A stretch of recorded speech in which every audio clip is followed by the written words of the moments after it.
Welcome back to the Hearthstone Global Games, where it is now time for the decider match here in Group C.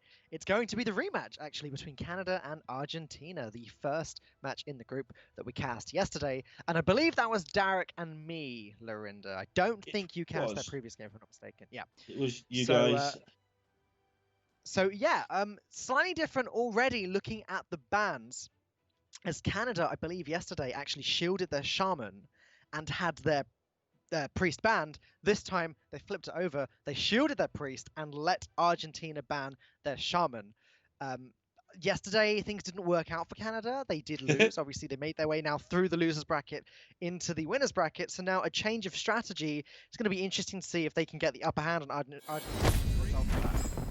Yeah, and Argentina no longer got their crazy aggro shaman, which is not token shaman. It's basically token shaman with all of the fluff ripped out and just literally lava burst and such like that is no longer in play. And we are going to start off with fairly exciting match. N'Zoth. There's a lot of N'Zoth. Not quite sure why the word exciting sprang to mind there. Now, I got a funny tidbit when it comes to this matchup, Lorinda. After Master Tour Bucharest, Sotul and I shared the same flight home. And our flight was quite late in the evening. Sorry. So yeah, I know. Our flight was quite late in the evening, so we spent... I didn't get a good seat either. But because our flight was so late, we spent quite a lot of the day together just like getting lunch and stuff. And then when we got to the airport, we played some Hearthstone together. And we were playing this... Not exactly this list, but it was Eddie's Hakar Priest, the one that he'd won Bucharest with. And the first opponent that we had was a N'Zoth Rogue. And boy, oh boy, I can tell you from that game alone, this is one heck of a matchup. So what makes it so insane if it goes down the crazy route? Okay, so Hakar is a factor. In the language hacker, as the priest, can play Hakar and play as Elysiana to reset his deck. Great, awesome. But on the other side of things, now Gul'dan has infinite N'Zoths, right? So he's already got the scheme in his hand, which is the #1 card that he needs. Drawing that late is how he would lose the game. He's got it early. There's going to come a point where he goes N'Zoth Shadow Step and then N'Zoth Scheme. Shuffles something like 15 N'Zoths into the deck.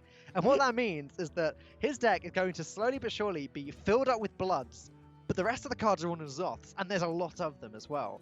So the question is, can Language Hacker live long enough after playing the Hakar for the Bloods to kill Gul'dan? Or does the pressure of N'Zoth after N'Zoth after N'Zoth after N'Zoth after N'Zoth get too much for him? Yeah, and looking through, there's not much else that matters. I mean, there's the lonely Edwin attempt at some point. There is the Togwaggle nonsense that you can try and win that way, where you scheme your Togwaggles instead of N'Zoths and try and get infinite other nonsense. But yeah, realistically, infinite N'Zoths is looking quite exciting. I mean, how do you beat an opponent that every single turn plays 6 cards? Yeah, how do you beat that? End well. You don't. But then, how do you beat either of these two, right? It feels like the Rogue should have most of it. Like you say, the Hakar thing is a problem. Yeah, I mean, it's just because of the nature of the deck. Like, Hakar wins when your opponent runs out of cards, right? And this deck takes a long time to run out of cards.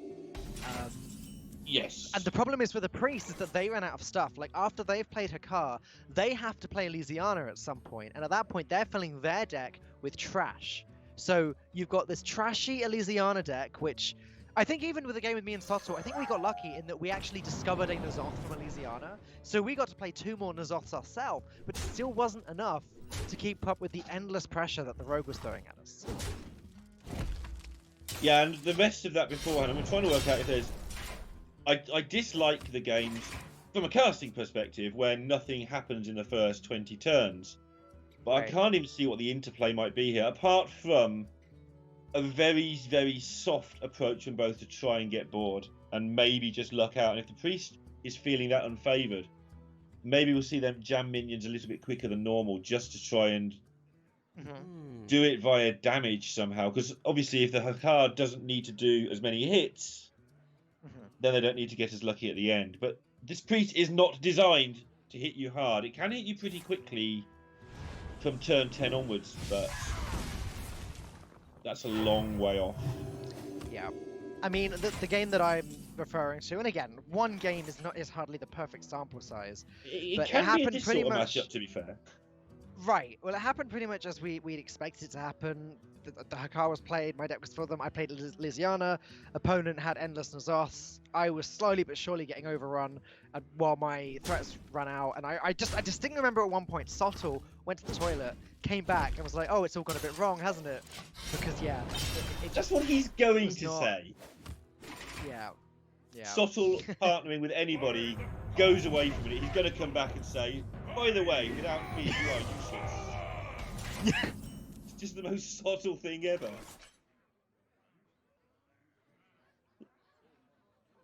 Alright, something that actually has to be killed. Or bounced. But killed. It does, but it's not difficult with 2/0 mana vendettas in the hand. That's a big minion that Nalgudan has found from a swashbuckler there. Let's go ahead and put that down. Yep. Priest could probably do with this. 2 more damage to the face. 24. I know it's completely irrelevant, but I have a feeling that I get a chance to test my play-by-play in this game. Hey, there might be a surprise win at some point. Yeah, I'm awake. I'm with it. Sharp. So here comes what I was talking about when I say about the priest trying to exert pressure. This is the sort of thing it can do. Absolutely. And then Mass Resurrection can do it again. Thorsan is obviously pretty spectacular if it's around for a few turns. And the rogue is not equipped to deal with an army of 6/8s. Yeah. Unfortunately, Thorsan doesn't proc when summoned from Katarina. Right. Because the end of turn effect for Katarina goes off, and I guess it sort of misses Yep. the timing with Thorsan. You do get more than in right. your pool, and then you might get more of them, and one could stick around. But that is the way that the priest wins this, absolutely. It's the thing that Nazoth Rogue struggles with is it doesn't have the most early game pressure. So the priest in the early-ish game, early mid-game, might actually overrun them. Yeah, I haven't got your experience of massive sample sizes of Nazoth Rogue, but I know that with Nazoth Warrior, the way that the priest gets a larger percentage of its wins is just by this. It's the warrior doesn't draw Nazoth, and the priest finds a way to resurrect some big boards a few times, and one of them sticks. And it feels like it's more crucial. Yep. There's a pretty large failure rate built into this deck overall for Nalgudan, because it only runs one copy of Togwaggle's Scheme, and if that's ever on the bottom of the deck, you just can't win. There is no time to get that built up and actually shuffle lots of Nazoths in. Nalgudan has the perfect scenario here, as he drew it early, and so by the time he's going to want to play it, it will be shuffling something like 15 or 20 Nazoths in. Yeah, it might have sounded weird earlier when I say about priest doesn't do anything until turn 10 aggressive, then it can get nasty. This is the sort of nasty it can get. Right, double Thorsan, look at that. Yeah, nicely done by Canada. Here comes the stuff, and this isn't a warrior, it hasn't got brawl, it hasn't got warpath. This is a rogue, oddly enough. It's not equipped. Rogues are not equipped to deal with utter nonsense. No. Nalgudan really needs to play that cartoon and play it fast so that next turn he can go Nazoth and step it. I mean, he needs to not be dead next turn in some aspects here. And again, cartoon may be the answer to that one too. There aren't many aggressive spells available for the priest. We've just seen a penance played. You know, at least that's one of those gone. It looks like if Nalgudan does play the cartoon, Language Hacker will have to trade into it twice. But he'll have a handful of naught drops. That's unavoidable at this stage, I'm afraid. It's supposed to be Rogue that does all that stupidity. At least Katarina won't cost naught. At least not this turn. Not yet. No, Katarina naught would be a really good card. Holding back the lackey to play with Togwaggle too makes a lot of sense. Oh.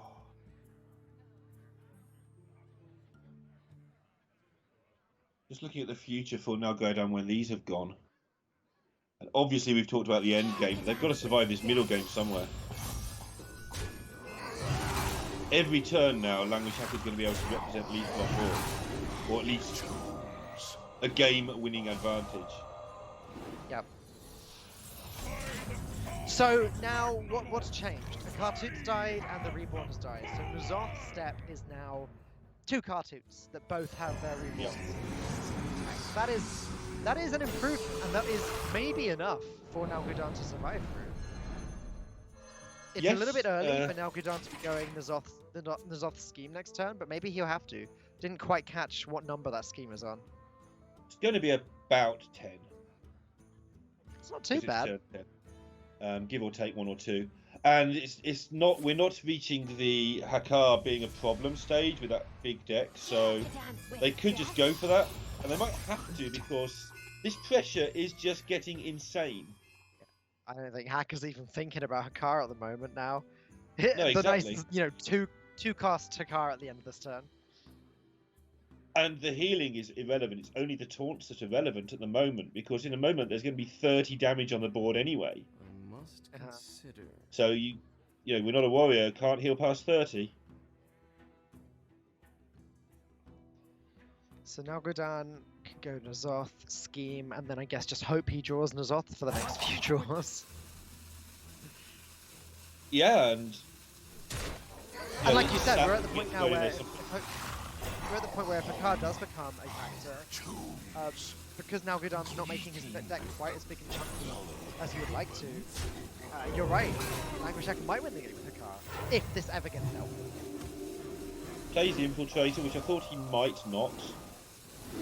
Just to keep the Resurrect pool, these 2 minions. But it does still kill something if it can get killed itself.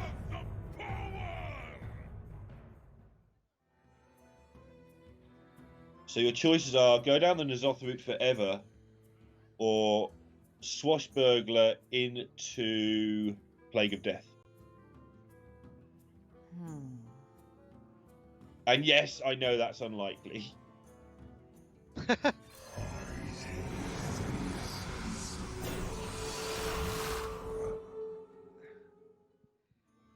He's got to play the scheme.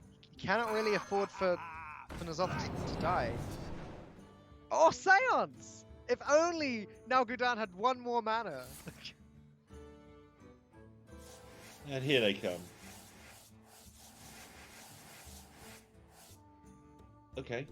If he had 1 more mana and he could... actually no, because then he'd have to play the 10 mana N'Zoth and wouldn't be able to play the scheme with it. Okay. He wouldn't have been able to play Seance even if he could. So it takes 2 turns every time this happens to get through this army of nonsense. And about half of Argentina's deck is N'Zoth, which is 2 turns per N'Zoth. Yep. So what I can say is this is an absolute mess. But also, slowly but surely, Language Hacker's board might die again. The term is board tension. That's what Costa said. Say whenever you don't really know what's going on, it's huge. Just board tension. Board something. Yeah. But no, you're right. Like, it takes 2 turns to clear Nalgudan's board, exactly.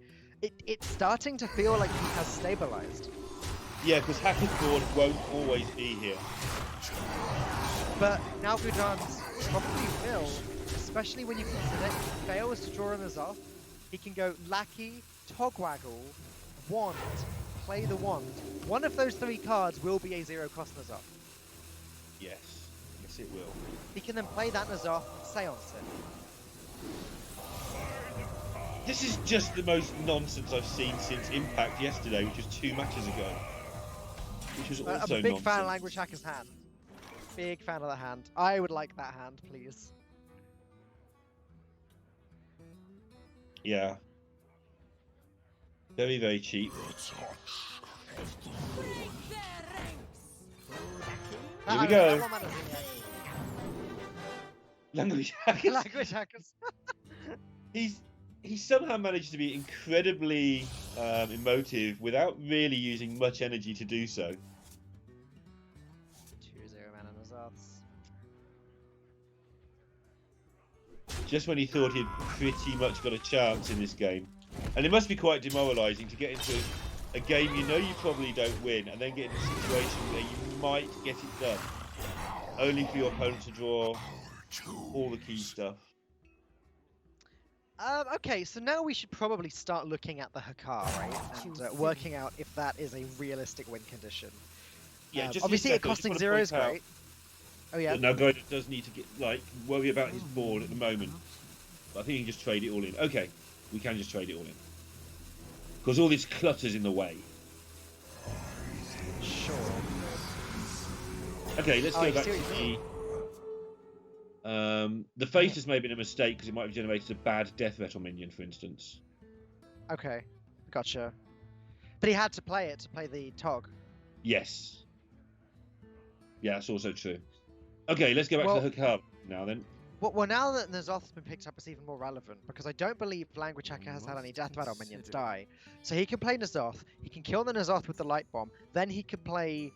he can play Hakar, kill the Hakar with a Light Bomb, then he can play N'Zoth, and even kill the Hakar that it generates immediately with a second Light Bomb, filling the deck with 2 Bloods. He's probably not going to want to do that yet, because he hasn't drawn Elysiana, but that is something to be thinking about. Here it is. Yeah, and I think he's just going for it because he's going to lose anyway, so try and get lucky. Well, he's not going to play the Light Bomb right now, which probably means Hakar gets sapped, becomes a 10-cost card again.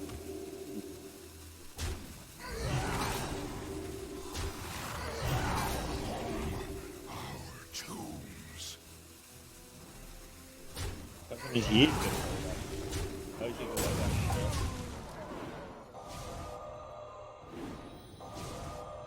like that. This is silly! So much Thaurissan.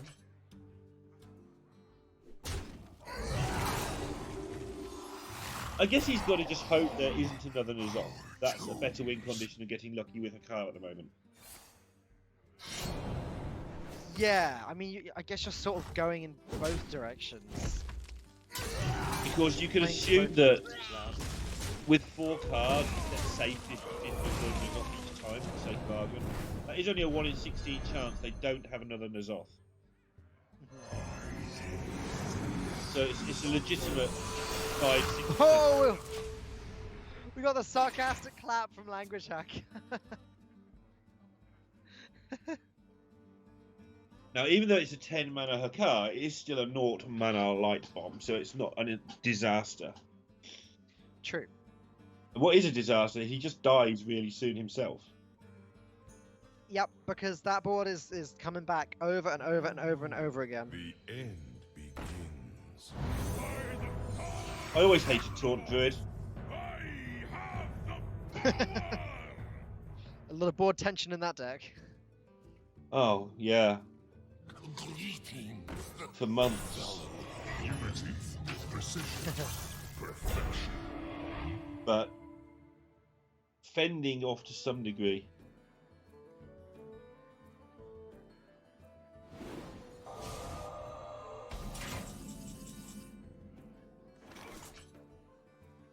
Edwin. Like you said, it's kind of a sad Edwin, isn't it? It doesn't really do much in a matchup like this. No, it really doesn't. It probably doesn't do much in many matchups, to be fair. There must just be one specific one where having a 12-12 is awesome and the rest of your deck is useless. Such a weird deck. I mean, if you can get a 12-12 on turn 3, that's always good. Against almost anything. Again, except for Priest and Shadow Winter. And it is a meta call, the entire lineup anyway.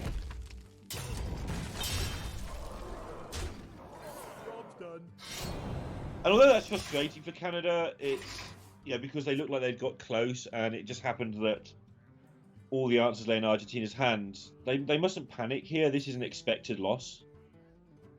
Like if you just went into the black box and said who won, and they said now Gaiden won this game, you'd be like, all right, no surprises there then. Just the route to getting there has been really weird. Well, that's because Language Hacker had such an aggressive start with all of the Thorasans. I mean, even making his entire hand pretty much just cost 0. That is powerful, but the N'Zoth came at the right time.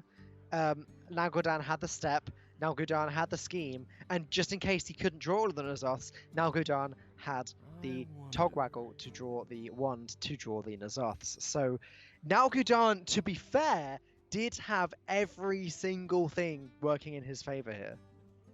Yeah, that was one of the final straw for Language Hacker showing some emotion was when actually the Togwaggle was played. Until then, he seemed to feel that he was getting a fair run at things.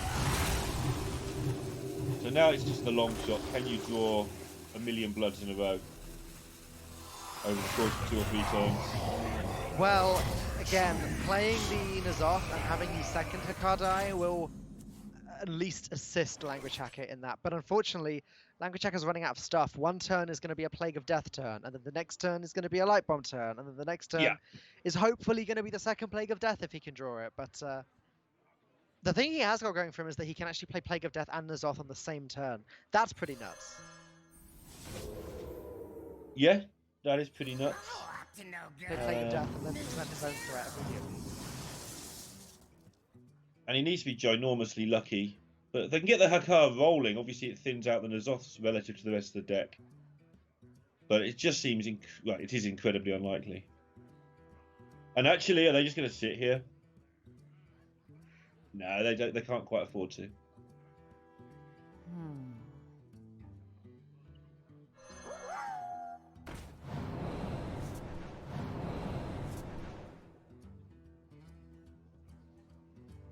It does show. The cool thing about this deck, at least to me, is that it shows off the power of Togwaggle's scheme. I mean, we've got all of these different cards that shuffle extra cards back into your deck. Togwaggle's scheme is arguably the strongest. You choose a minion, and you shuffle, up to like 20, 25 copies of that one minion into your deck. It's absurd when a card like N'Zoth exists. Yeah, and it was actually pretty ridiculous with Togwaggle. There were sort of convoluted ways to make that work so that your Togwaggles would beat control just by the right ordering, which I can't remember at this moment, involving basically drawing all your cards, then turning your cards to 0, drawing a handful, turning them to legendaries at the end, etc. Right. You're getting a handful of legendaries at the end of the game just because you have so many Togwaggles. But yeah, like you say, with something even more powerful like N'Zoth, it is even more ludicrous.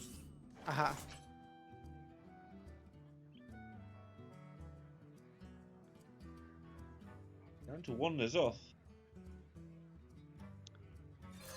For now. Yeah. Plenty more where that came from, though. And the fact that he's been drawing a lot of the other cards does mean that a higher portion of his deck, a high proportion of his deck, is now the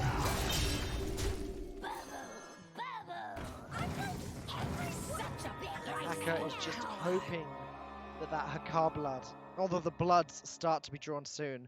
Though, in my opinion, he needs to get on and play that N'Zoth and get that second blood shuffled in. Yeah, the odds are well against him at the moment. And they're well against him anyway, but making it doubly well against you by not clearing up here. I imagine he's waiting to draw a couple more Death Rattles so that he can then go Plague N'Zoth and actually put up a convincing board right back at Nalgódan. He's looking spectacularly difficult, though. Language Hacker thinks Nalgódan just picked up another N'Zoth from that. No, he knows he gets the Elysiana. I think. Maybe not. Oh, sorry, there's cloning. Sorry, there's Mind Vision and Cloning Device. Both of those 2 cards were played.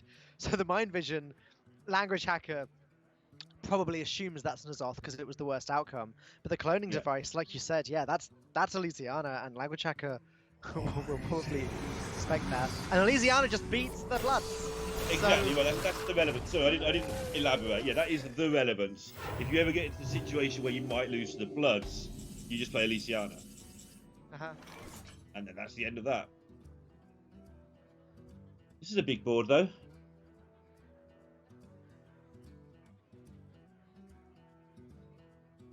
But because the card suits don't face off well against each other, now Nalgódan just putting his own ones down with a N'Zoth. I wonder. will buy him a lot of time.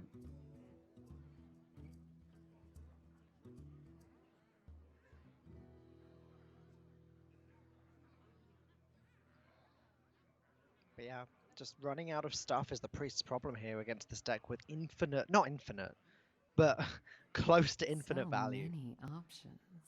I'm pretty sure the turn timer gets reached before Nalgudan runs out of stuff. How much is this worth? That's to you? insane. Would be result, I believe, in both teams taking a win. If that happens. Choose soon. Yes, I think that is the current competitive ruling. Yeah. Which is the ruling is just to move on with the game, basically. Yep. Not even Nazothing this lot. Virus. I wouldn't want the apple bomb in my. Shadow Step. Yeah, I mean, Apple Bomb is incredibly unlikely to come back from an Azoth because so many Cartoots have died. It's just realistically, it's not gonna. It's like 1 in 40 or something at this point. That's fair. Put it in there. But I guess they think if they get through this turn, they definitely win. Given But the they've 12 definitely won Cartoots. sometime. Yeah, 12 Cartoots killed off every turn they played. So Yes.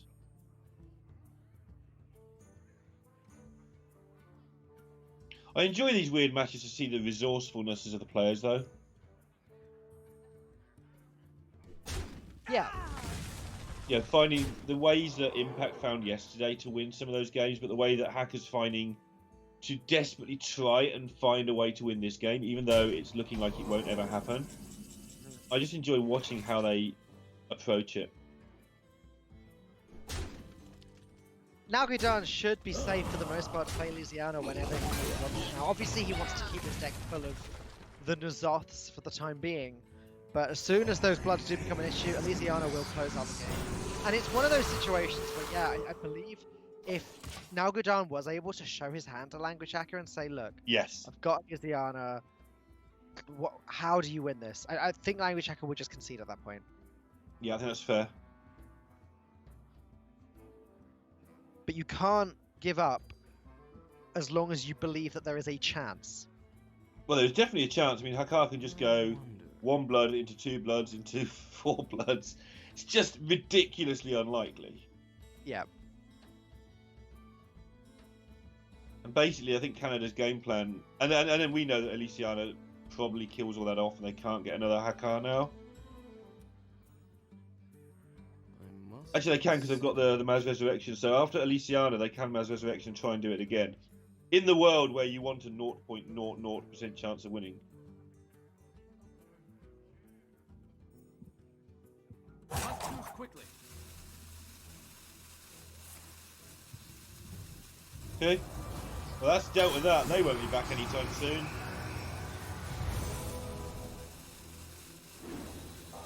And this has actually been quite close in one weird way, in that now Guardian's been down to his last N'Zoth 2 or 3 times. Like, it was definitely possible for that not to be the case.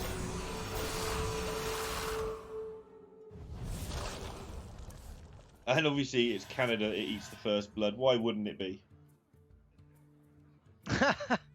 Well, to be fair, there are less cards in Language Hacker's Yeah. deck, and there's the concede. Finally coming. Does take the first win in what was a favoured matchup. Like, let's be fair, it's N'Zoth Rogue is a ludicrous deck, but that is what it's there for. This is a ludicrous group. I'm absolutely loving watching this group. Again, if you didn't see the VODs last night, you could do worse than watch some of Mexico's games. And it's continued into today. The crazy is still coming at us.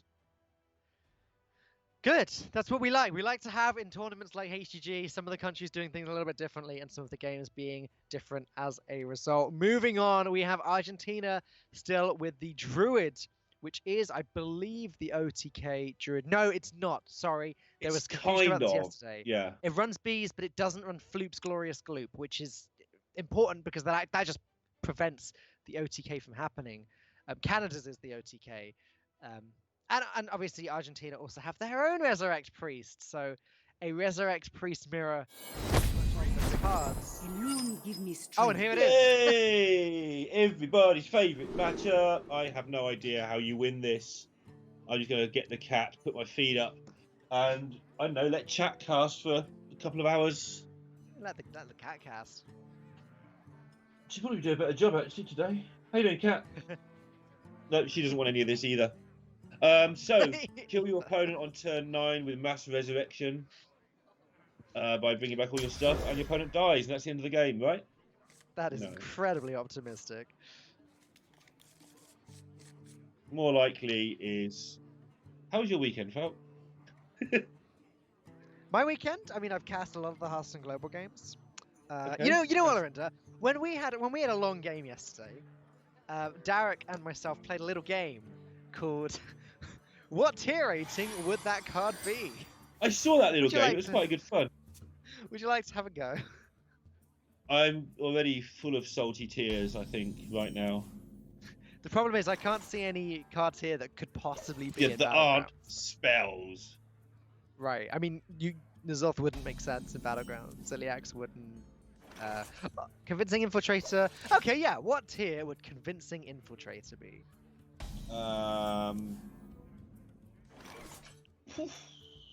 Poisonous Amalgam springs to mind.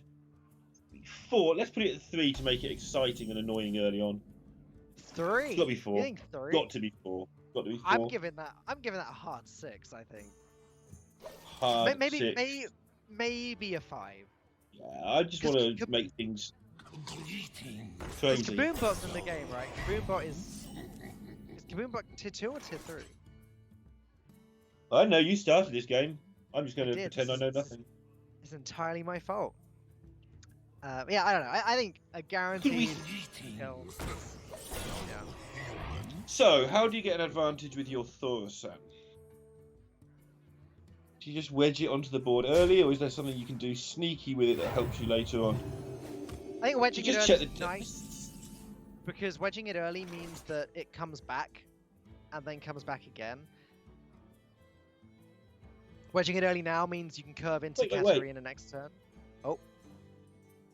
Sorry, I'm just checking the debt list, and I'm... Okay. Wait was a little bit excitable. Whatever. There is a Ragnaros Argentina- in... In Argentina's. Yes. Yep. It's not Yeah. hugely relevant, but it's something that actually does damage. Ragnaros. Is that the only difference? I wonder. I can't see what's in its place. They've got a Seance. I assume that's also in... That's in Canada. both, yeah. Let's see why it wouldn't be. Second light bomb. Okay. Canada So that released just two copies cancels of out the Light Bomb. Ragnaros. Yes. Sort of. But like Ragnaros can get resurrected and can do things multiple times. Ragnaros is better if we're trying to find something to say about what is going to be obviously an intensely long matchup. Ragnaros is better than Light Bomb in the middle, but it's so tiny that it shouldn't make much difference.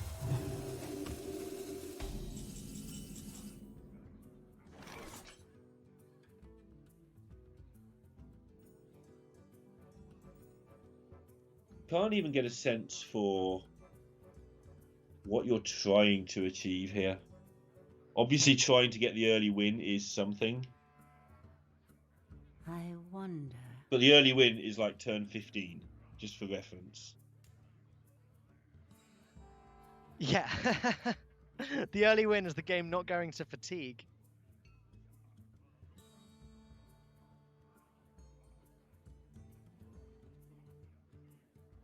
Yeah, and obviously when it gets to the end, we do the little dance with Elysiana and Hakar, and then we move on with our lives and see who gets stuff off Elysiana.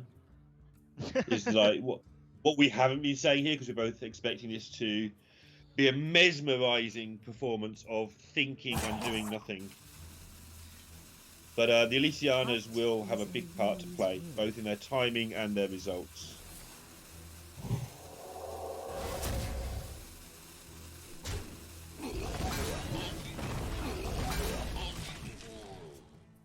I think the big cards to keep track of on both sides, as you mentioned in the previous series, I think the previous match. I mean, I think Mass Resurrection. Yep. Like that's super important when one player runs out of those. That's bad. So Mass Res on both sides. N'Zoth obviously is one of the big threats of the game. Katarina, when that's dead for good, that is a significant amount of value gone. First Katarina being played by Nalbudan now. And like you said, later on we can worry about Hakar and Elysiana. And the way they've gone about this means they're just going for infinite Kartuts. Have the option for instance to play Thorsan and let that die, and then play Katrina and try and get another Thorsan, which, as you pointed out last game, doesn't trigger the turn it comes back, but it's quite clear they just want the Death Rattle pool full as quickly as possible, so N'Zoth, if they got it on turn 10, might just provide that early win we keep talking about. Well, Not it's that it's interesting, very isn't likely. it? Because Nalbudan would prefer to have Ragnaros dead early, so that he can back to Mass Resurrection. So there's a lot going on.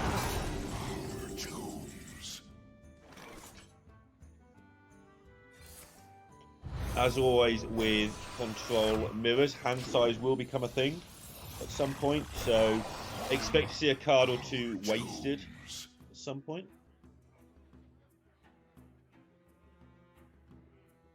Right, so that's one Mass Hysteria used by Nalbudan. Also worth keeping track of, and the reason there was a very slight shake of the head there from Language Hacker, it's not so much who's ahead on board at the moment, but who's ahead on... This will change, but for now, who's ahead on dead things? Okay. Because if one of you plays N'Zoth and the other answers N'Zoth, if one of you's got a lot more dead things, you're in a superior position. After plagues have gone and all that other stuff, it's not exactly huge. Right. I mean, Nalbudan has definitely got a little handle on the board now, as he's developed a board that's threatening, but they're not quite so threatening where Language Hacker wants to play with death in. So Forbidden Words gets played instead. So now it's sort of a nothing board. It can deal a little bit of damage. It can deal, what, 3 damage? Great. What do you think of Plague of Death as a name, by the way? As opposed to sort of Plague of, I don't know, Itchy Armpits or something? Like, what other plagues are there apart from death? Plague of Itchy Armpits. Yeah, I'm sort of making the point that a Plague of Death is kind of the plague you would expect. Plague of N'Zoth? is it plague of scarabs? There's a plague of scarabs, right? Or am I insane? Yeah, Locust, Scarab probably works as well, yeah. Oh, locust. Plague of scarabs is spreading. Yeah. Plague of Wrath is another one. That's a cool name. Yeah. Yeah. Plague of Murlocs. You wouldn't want one of those. No, definitely wouldn't.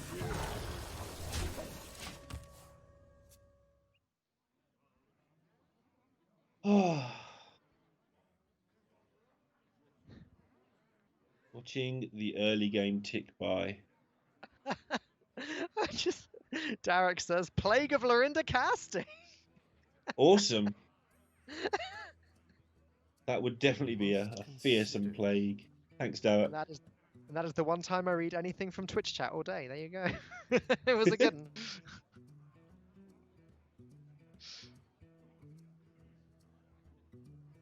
Decision time for Canada as to whether they're willing to allow this Hakar to go off, which basically affects both sides equally.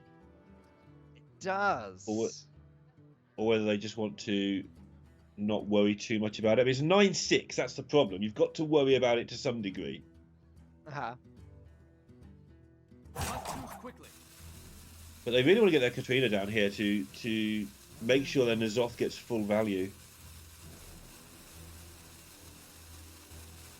They've made the Katut come down very early. Yeah, and this makes sense to me. They're going to take a bit of a hit, but they're going to get back much better than N'Zoth minions for it. Absolutely. And the Convincing Infiltrator might just take down Hakar. Yep.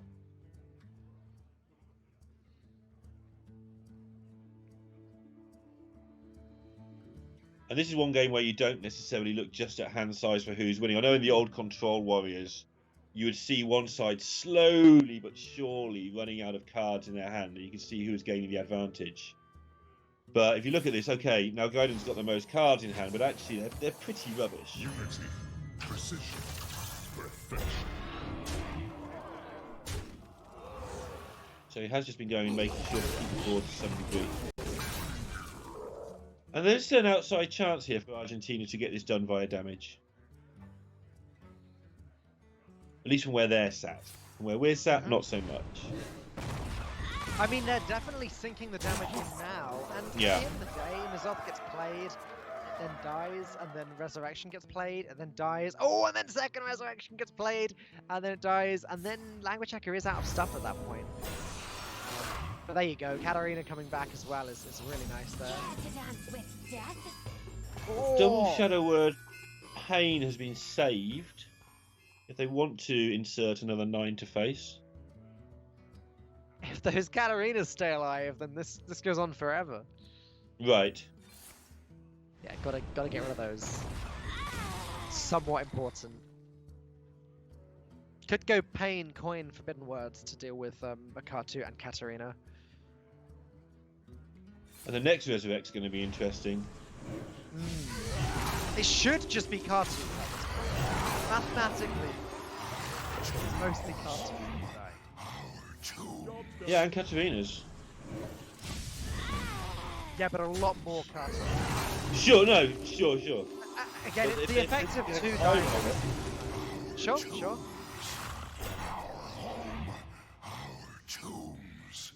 Three Katarinas here would be... It wouldn't be that good because of Light Bomb, but you know. It'd be scary. Actually, it would be scary if they can jackpot the Katarinas. Oh, they got two! What? Might be enough to make things really, really interesting. There's some more. What is happening? How? What? Hello? Reality? Talk about jackpotting the Katarinas. That is pretty much what I had in mind. I want to get out of this. If this reality is like the one inside your head, I want out. Get me out of here. Oh, my head's much darker than this. So yeah, you probably do want out. I can't get at him. Alright, one blood on each deck. So Light Bomb will deal with one of these. But there's no point dealing with one, right? Because care to dance with death? So the important part here, obviously, is the infinite stuff, but this isn't like the Rogue. There's not going to be infinite N'Zoth to match it. This is actually a potential game-winning push to some degree here. The Light Bomb is a big problem, though. Worth noting, if Language Hacker wants to, he can play the Seance on Nalgudan's N'Zoth. Yeah. Must consider. I mean, the Seance serves a very real purpose in this matchup for both both players. In the after a bunch of bloods have been drawn or whatever, you can play Elysiana and then Seance the Elysiana so that you win the fatigue game. That is, I guess, the plan. Yeah, there's also, from the other side, this is the deck with only one Light Bomb that Argentina have. So Language Hacker may just take it in his hands that they're not going to have it here. It's true. Not that there's much else to do. In terms of navigating how the trades will work is what I was thinking, but they probably don't have much choice anyway, to be fair.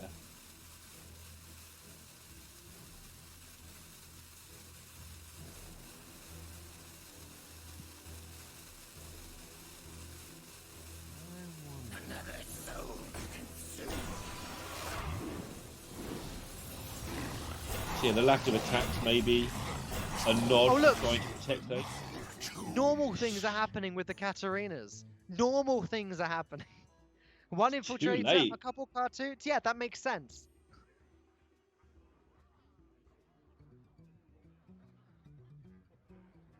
I mean, it's difficult to project if any of this is actually going to matter, but it's keeping us entertained while we wait for the Elysianas, at least.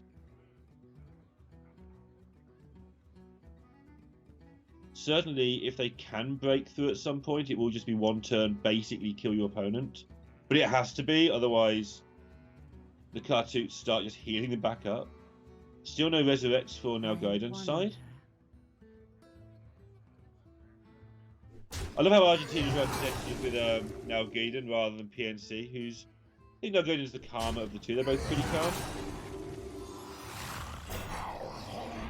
PNC probably a little bit more likely to bash his head against the wall.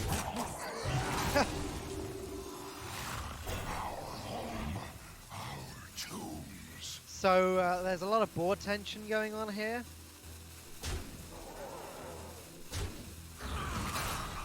Thanks. I'm gonna... Sottle nailed that when he taught you that one.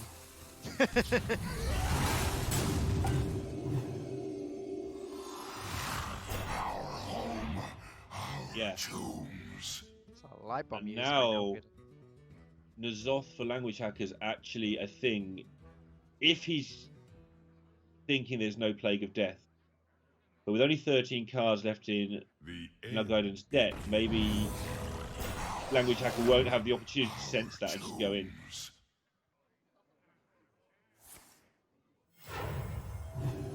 Gonna get the most value you can out of this Katrina before having to do any N'Zoths. Makes a lot of sense.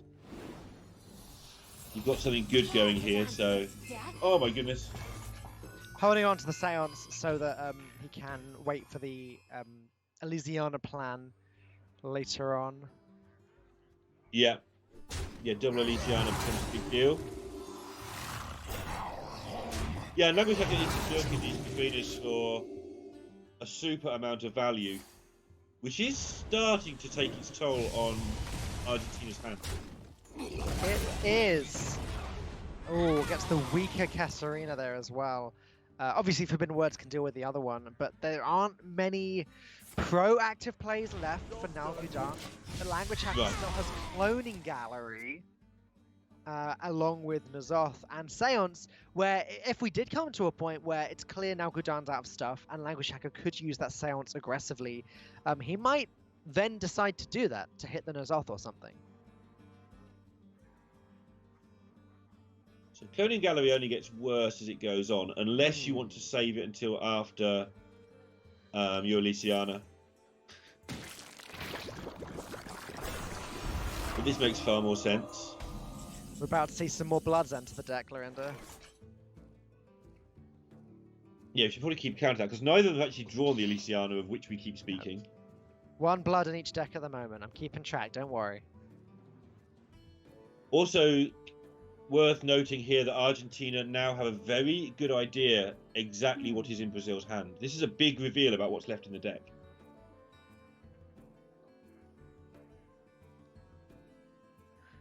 True. That is true. Now Gudan now knows without a shadow of a doubt there is a N'Zoth in language hacker's hand. Yes. Oh. There's Seance Elysiana now. It's the best target, isn't it? That's what you want.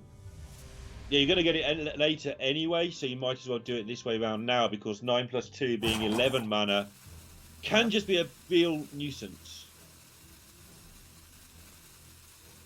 Mass Hysteria seems logical. Again, the question is, does now Gudan have enough stuff to survive until that point? Yeah.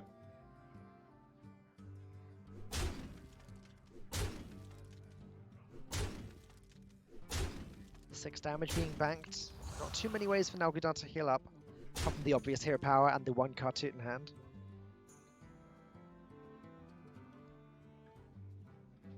And this pressure is starting to feel almost relevant. Now, Hacker's going to Seance his own Elysiana. And then we're going to have this how far dare you push it Hakar battle, which usually is until you start getting a couple behind in the deck, right? Yeah, you're quite happy to take it on at 1 each and even 2-1, but the second you get to 4-1 or something behind, you've got to get rid of them. Yep. Got to get rid of the Bloods. Plague of Death. So if played, that would prevent more Bloods from being added in, which doesn't necessarily favour either of the players. Yeah, it looks like they're trying to save these plagues as long as possible for the show that happens after the main show, the Elysiana show. The problem with mass is in hysteria is that one's one minion will? would survive because of Yeah. Zilliax's Divine Shield. But as long as it's not the Emperor, you don't really care. I think you want to keep the Plague for N'Zoth in particular on Argentina's side. The upside of the Mass Hysteria being played now is it's very likely to be useless for most of the game.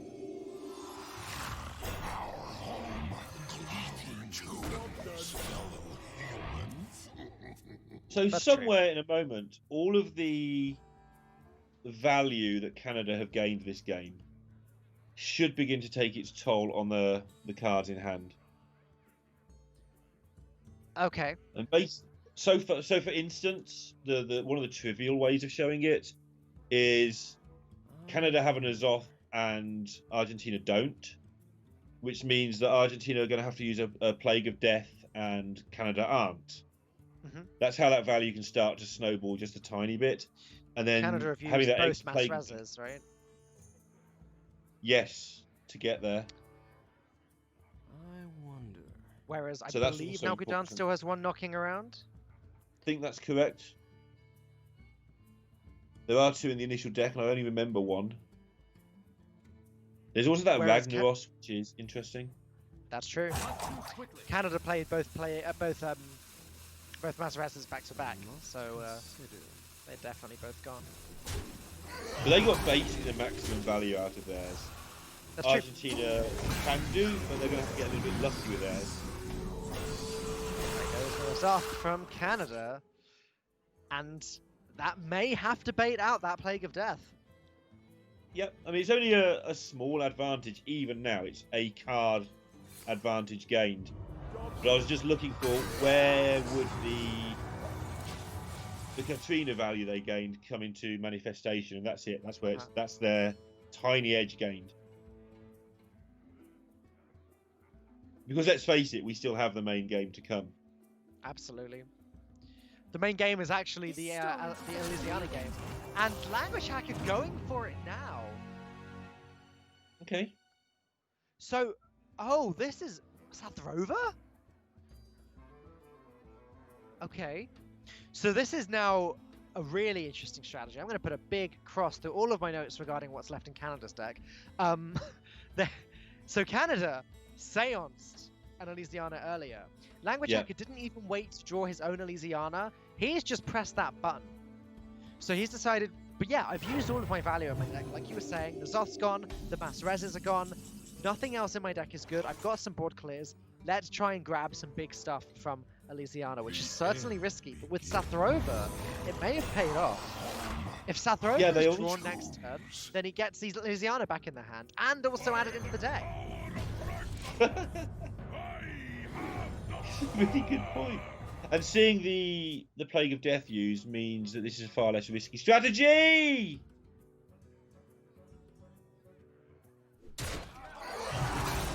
Wow. Okay, I lagged for a second there, and it's happened.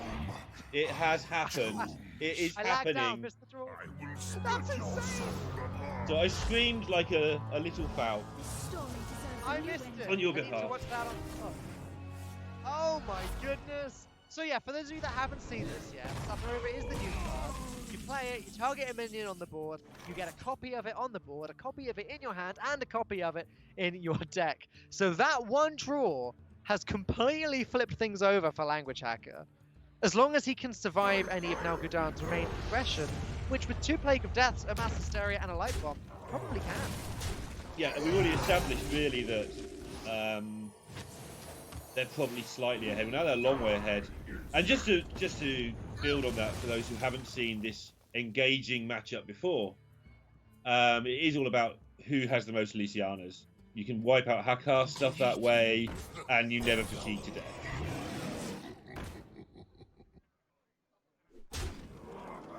And the time-honoured way to deal with Ragnaros is to ignore it and put a load of stuff on the board. Double blood. So 4 bloods now in Nalgudon's deck. Yeah, which may force him to... He doesn't want to play this. He wants to draw his other Elysiana, but... Maybe they'll take one more look. Chances are against it working for you now, though.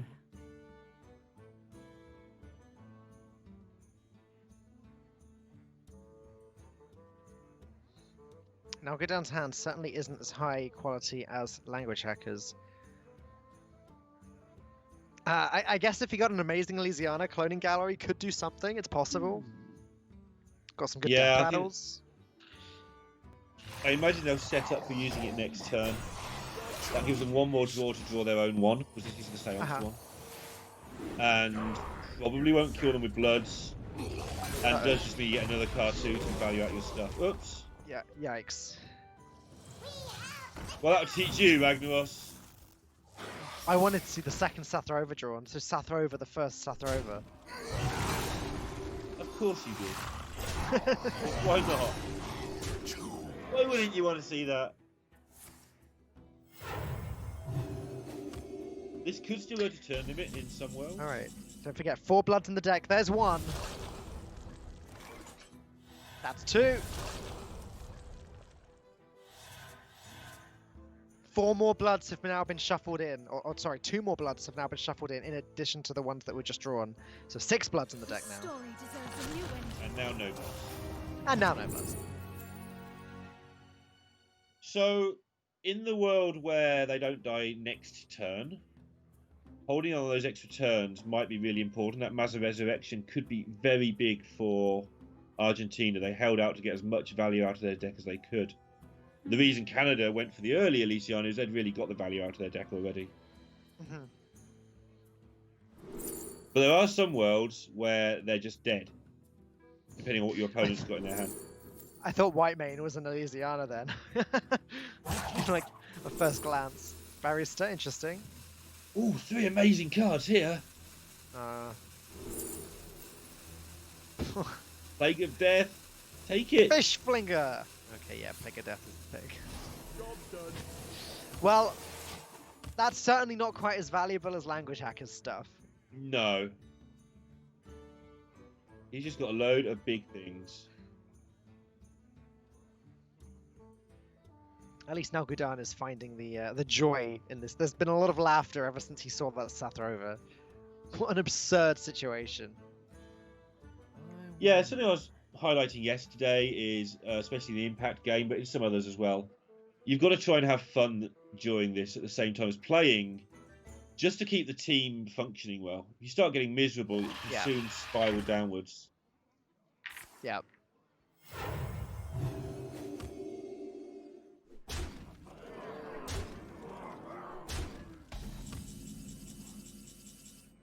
Demoralizing when you lose one of these long games as well.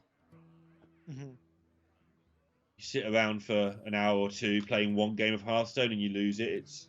I know on ladder I sometimes just think, you know what, I might not play Hearthstone for a few more hours now, have a bit of a break after I lose one of those crazy mirrors. That's how I felt after the game I was referencing that me and Soddle played before, the Priest versus the Rogue one. Except I literally couldn't play another game because we had to get on a flight. Yeah, that seems important. Getting on your flight does seem relevant.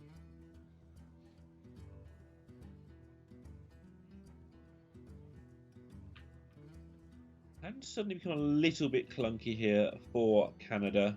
The downside, obviously, of taking big stuff, which is why Yeti's quite a good shape here. Must consider. Not necessarily for this turn, but just for the picks.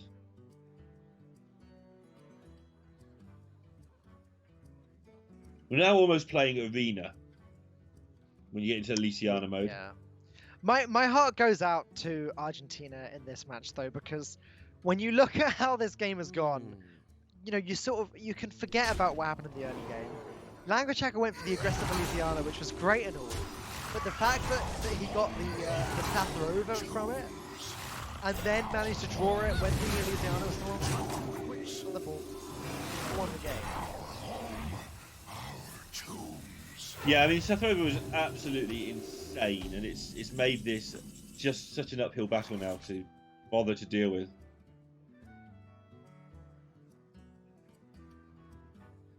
How many cartoots would you like? You can have another one. Trying to get a combo deck out of Elysiana is not something that works. Oh, can you cloning gallery here and then next turn try and get back full versions of all the cards by trading them in? Oh, I mean, okay. I was excited for a second, and then I realized it's still a deck full of trash. Isn't it? That Like, yeah, I mean it is. Cloning gallery here shows your opponent. Look at the rubbish that I got from my Elysiana. Yeah. You definitely This is won my- the game. This is my concede button. Sure. But... And you know they've got at least one Plague of Death. Just the timing of their Elysiana tips that off.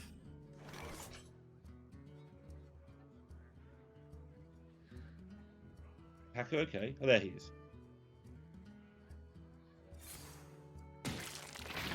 I think the only player that plays standing up. I know RDU does occasionally.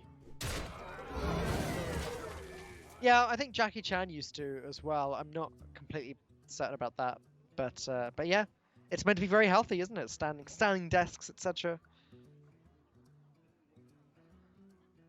And it's something we do from time to time. Peek behind the caster True. scenes. Stand True. up if things are going particularly. So I'm sat down at the moment. Actually, I'm lying down at the moment. I was No. gonna say, yeah, my sitting position right now is as far from standing up as it could be.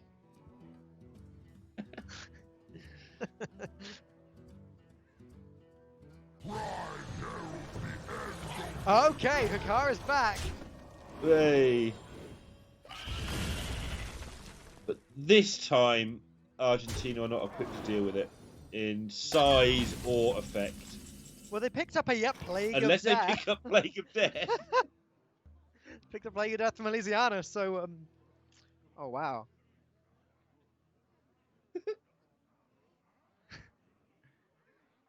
Well, Well, now going and discussing how long to think about this. I wonder. he just has to, doesn't he?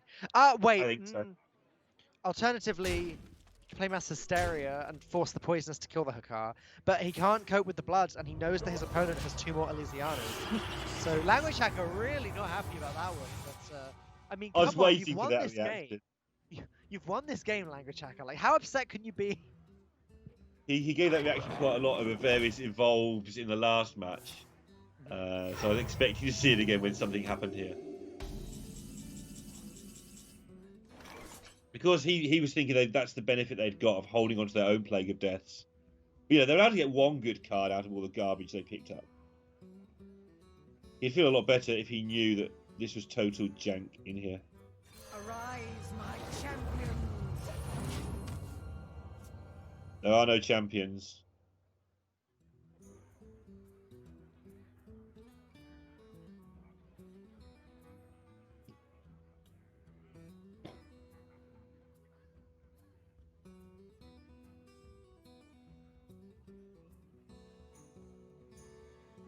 So Throver's still a very new card. I actually do not Yeah. remember whether it can target opponent's minions or not, but I feel like we might be about to find out. Yeah, actually, it's the word you ignore. You read it, you remember what the card does, and then you ignore the word that says friendly. And I have no clue either. Oh, I just realized, Lorinda. I mean, Holy Water on Elysiana could actually give Nalgudan a little bit more time. If he Good kills point. his opponent's Elysiana with Holy Water and then plays it himself, he's still Good playing point. from a losing position there because his opponent will have tempo, but They only have to make it to turn limit, and they get a 1-all out of it, and they're 1-0 ahead. That'll go to 2-1. That would be important. that's true. That is true. Oh, look at all the Grim Patrons. Sort of. Yeah. And And this I know isn't when bad. you get close to your second Elysiana is when you start thinking about turn limits. Although they did both play it quite early. Nalgudan has control of the board here. He can use Barista to get a second copy of this High Priestess. Yeah. Which then does put you in the position you were talking about, where you can challenge with Holy Water to get the Elysiana. Obviously, Language Hacker still has both copies of Plague of Death and even a Mass Hysteria, so I should imagine they will be played first. Yes. Yeah, trade here and then mass hysteria clears the board. And he's leaving the board empty. Second holy water. Oh my goodness, Lorinda. Which means they so can double holy always water. kill Elysiana now, right? Yep. He'd rather do it with one holy water so he can use the second holy water on Elysiana later. How is this game not over? What is happening?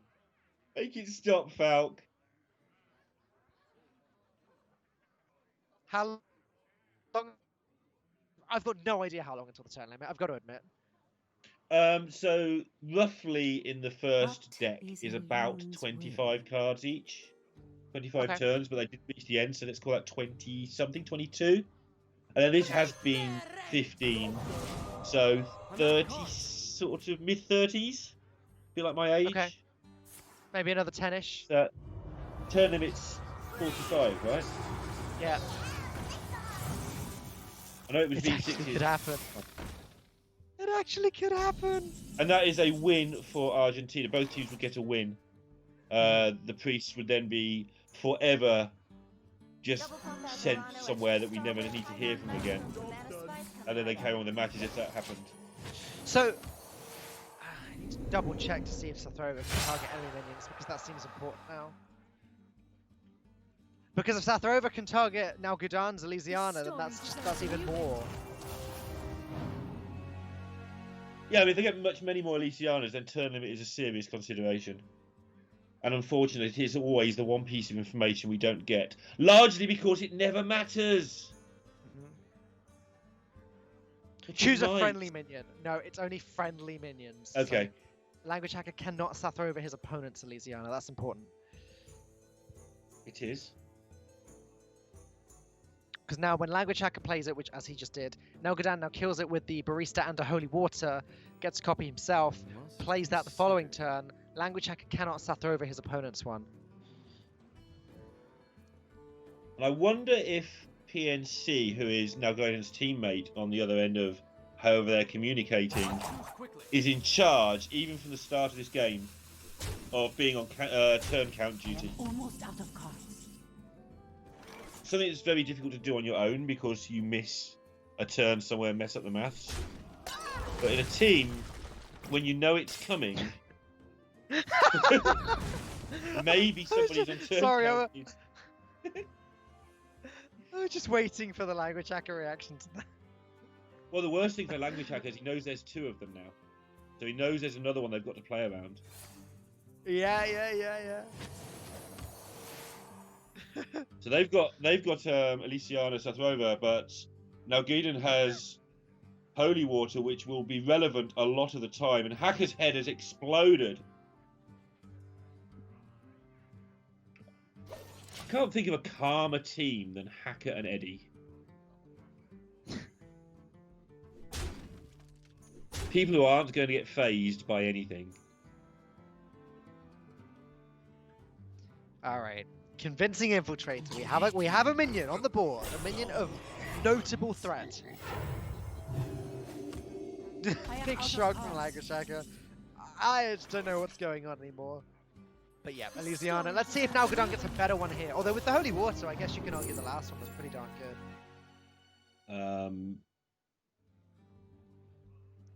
I guess Sightless Ranger. Silence. Okay. You think Silence Okay. better? He went with the Ranger. Mojo Master! Yeah, that's actually huge because everyone's taking big stuff from this, and if you get ahead on board, you can just drop Mojo Master and you will win. Yeah, I mean, it prevents your opponent from playing Elysiana for several turns. So you wait until the turn when Language Hacker's going to play it, and then you play Mojo Master. That is insane. I think you take it. You also, you might know their Plague of Death costs 7, by the way. It's a thing you can know. It's also very possible you haven't got a clue. They took it, I think. Yeah, the Spirit of the Dead? After a friendly minion dies, shuffle a copy of it into your deck. Oh, Elysiana. I think they took Tink Master. Shadow Form seems better than the other two. Actually, is Cho any good here? He took Shadow Form by the looks of things. Swap the top card of your deck with your opponent's. What? What is happening? I don't know. Hearthstone has gone completely and utterly nutty. I no longer understand even the few things I used to understand. Pretty powerful stuff over, actually. Not as strong, granted, as the one on the Elysiana, but still, that's a decent board. Though Nalgudan still does have the tools to deal with this. Also a sign showing that the turn is approaching because they didn't want yet another Elysiana. Sorry? Is this getting to the point now where it's getting as crazy as the one you cast with Derek yesterday? I mean, that was insane for different reasons. The whole of today and yesterday's, this whole group basically has been a nonsense, and I'm loving it. I wonder. Because nonsense is great.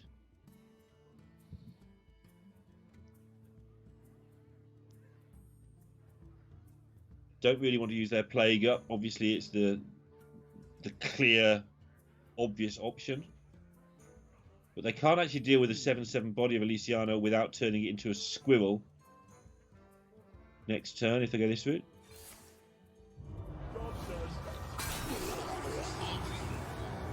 It makes sense though. That felt necessary that turn. And now Hacker at least has the more aggressive hand. This story deserves a new one. Yep. Oh, he can actually just throw out his current deck and go for a new one. Holy Water picked up immediately. Not as good now. Leroy. Madame That might work. Lazul. I don't even know what's happening. There's some terrible, terrible Hearthstone cards coming into his hand, though. Yeah, this is bad. Oh, he goes for Subject 9. It's 544, whatever. Is Mortuary Machine actually reasonable here? No, probably not. Probably not, because you don't know what they've got. Yeah, Hacker's response to that is that it wasn't very good, I think. Oh man, this is getting hit by Holy Water. Hear your heart. Don't. Just don't.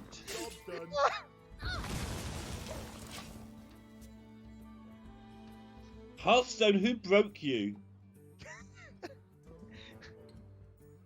We were warned that one of these games was going to be particularly long this series. Anything I can see I hope why it's now. this one.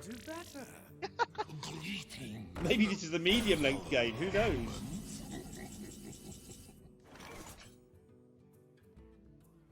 Alright, so Mass Hysteria is the easiest way of clearing this board, but that is the last board clear that Nalgudan has.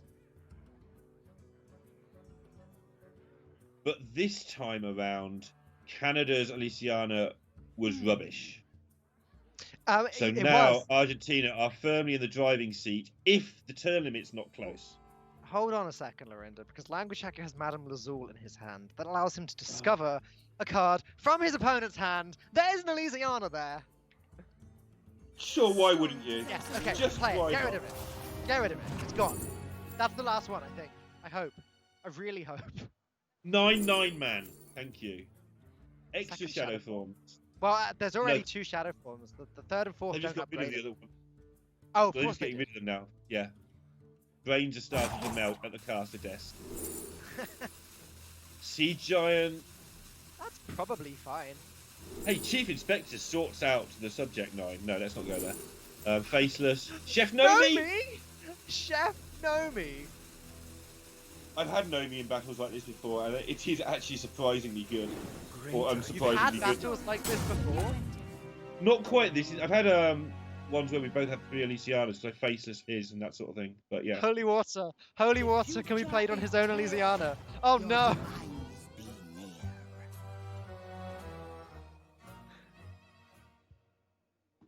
Please make it stop. That's not the best Lazul pick. If we get Tink Masters fighting Tink Masters, I'm sure they'll then have actually seen everything.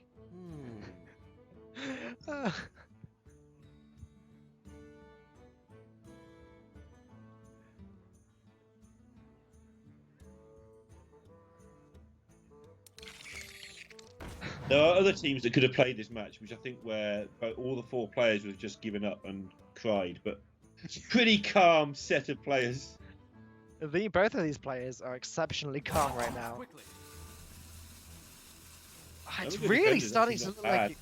could be a draw. I'm amazed at how quickly both of these players have burned through all of the Elysianas available. They'll find a way. I'm also a little surprised that we haven't seen Language Hacker play Holy Water on Elysiana. All that implies is that he knows that turn time is coming. Yeah, I agree with that. And we're down to the absolute dregs of Hearthstone now. Oh, is he thinking of playing the Sightless and the Mass Hysteria to try and get bats everywhere to play a Sea Giant? Oh, interesting.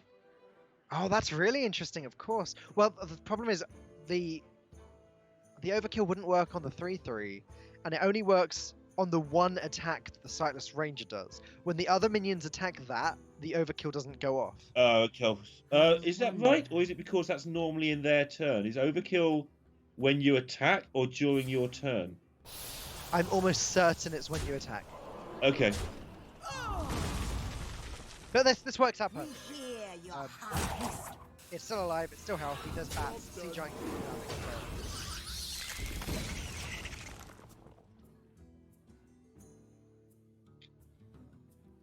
Oh my.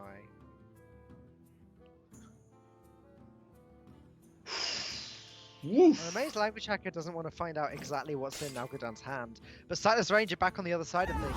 Hear your heart. But that's just going to make the Sea Giant easier to summon. Yeah, I think that they're at the point now where they both know if they lose the board, they're probably not saving it. True. So even though we're seeing some really crummy looking plays, I think it's important they're just trying to stay ahead on board. It really is. It's not even like arena mode at this point. I think you can just straight up say it is arena mode now. What is illusion? The only semblance of the game that started is that one Plague of Death in Canada's hand. Nothing else to do with the original game of Hearthstone any longer exists, apart from the mental scars.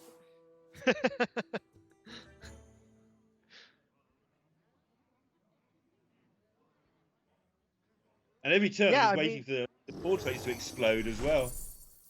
This is nice. I don't mind giving my opponent a coin. 4 mana 5/6 is fine. 5 mana 4/4, okay. It's a board. The Sea Giant doesn't kill me before I kill him. Faceless though, that'll be a second Sea Giant. Faceless shadow form shooter thing, killer thing. It's a bit Doesn't low he- on health though. Might need the Yeah, healing. he probably needs his own hero power. But you kill your opponent in 2 turns this way. Actually, you don't because they kill one of your Sea Giants, but you kill them really fast. Feels like this is one of the most key turns we've had out of the 5,000 turns of Hearthstone we've just witnessed. I wonder. There's even the option to heal your own Sea Giant and force the Subject 9 to trade into it as well. That's true. That's true. I mean, the Faceless you have to heal your seems own like fate. the Faceless seems pretty good here, right? You Faceless Yeah. it, you start making trades because board control is now how Nalgudon wins. Yeah, killing the 5/6 makes sense. I think you have to heal your face, but you can definitely make a case for healing the Sea Giant. You're so low on health. Do you think Nalgudon still knows there's a Plague of Death there? Like on paper, he should know that. I imagine they knew at some point, and it's PNC's job to know that it's still there. They might not know it costs 7. Your demise be near. Now Language Hacker gets to see exactly what's in Nalgudon's hand. This is almost like an Azalina game at this point, with the players knowing exactly what they're playing against. A very small smirk just broke out on his face for a second, and then he realised he's got to take one of those cards. The smirk of, oh look, you've got rubbish, and it's like, oh, but now I don't get good stuff. He knows he only has to beat rubbish though, so that's something. Taking the Shadow Form, at least says to me, Language Hacker thinks he's going to win this game very, very soon, so he's going on the full-on aggression mode. He thinks he can outrace the 2 Sea Giants. Yeah. Well, you can shoot one of them down, which helps. That's true. As in, yeah, I know it needs backup, but it makes a huge difference to shoot it down, basically, yeah. And don't forget, next turn, Language Hacker Oh, sorry. No, he can't. Ignore me. It's going to take your hero power, then play the second one. No. Now Gudan has the other one. Okay. Oh, that's good. That is a Doesn't allow him big to burly gentleman. Yeah. This is so Not so close gentle, to every but- result.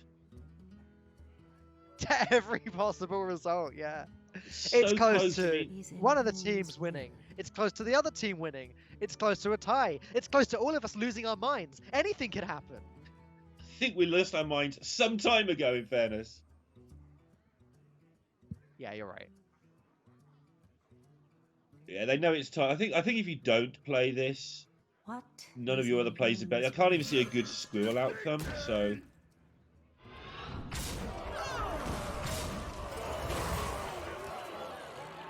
Very close to dead, but 17 attack on board helps things. Oddly enough. Because that's how 17 attack works.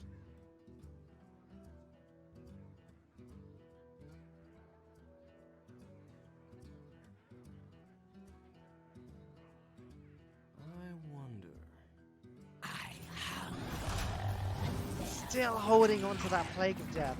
Mortuary Machine is great though before the Plague of Death gets played, because now if this does backfire and now Gudon gets a bunch of minions with Reborn, that's fine. Hako can just plague my them God. away. Another burly gentleman. I mean, Language Hacker would love to see that. Now, Gaiden would love to play that now because it gets reborn when it's played, but then Hacker can just deal with it with Plague of Death. I mean, it doesn't get dealt with, right? It just... Oh, it doesn't die the first time. It needs to be a 9-8 rush to be functional here. Make it like a giant restless mummy. Well, Plague of Death silences everything first anyway. Oh yeah, no, Plague of Death's going to kill everything, but then that's fine because now Godin's got cards and Hacker doesn't. Yes, true. But if this was able to clear the board, the panic here for Argentina is that hero power is just going to keep them locked down at a level. If they ever take any more damage, even the 1s and 2s are going to be annoying. Okay, Lorinda, I've been trying to keep track of what these players have had this game. I really have. Language Hacker picked up a Leroy Jenkins at some point, and I don't know if it was this, Elysiana, the one before that, or the one before that. But if it was this one, that could just win the game immediately in the next few turns. Yeah, I would love to know. Okay, so Plague and Shoot is the only... and Attack and Shoot is the only thing here. Now Godin's going to be on 3 for the rest of the game, effectively. It's going to go 5-3, 5-3, 5-3, but yeah. They also have the chance here, and it could be relevant for the Tink Master to turn their awful 2-drop into a Devil's Saw. Which would be far more relevant than a Squirry the Squirrel. Yep, that seems viable.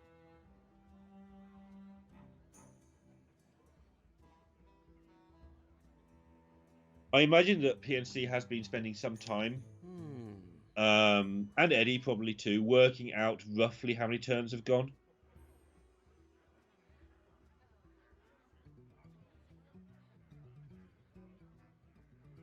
Does Deck Tracker possibly even tell you how many turns have gone?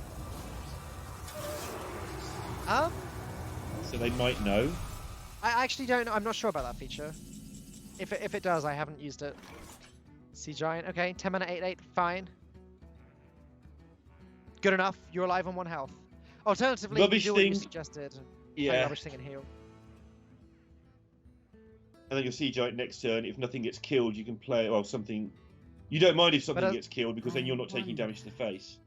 But as we can see, Rubbish Thing and Tink Master does lose to Mortuary Machine. Unless Rubbish Thing becomes a 5/5, and then it trades evenly. Oh boy. Yeah, it might be a 50-50, and I think they might know that.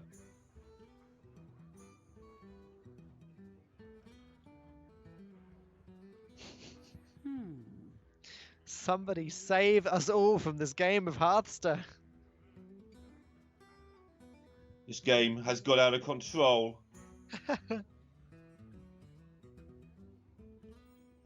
There is now no remaining cards from the cards that started this game. Yep, going for the entertaining play. And There's the Leroy Leroy was in there. Jenkins. Language Hacker finally gets it and does get the win. We're not tie. Language Hacker and Team Canada do even out the score. It's now 1-1. Oh, Wow. so soon. That was a game of Hearthstone, Lorinda.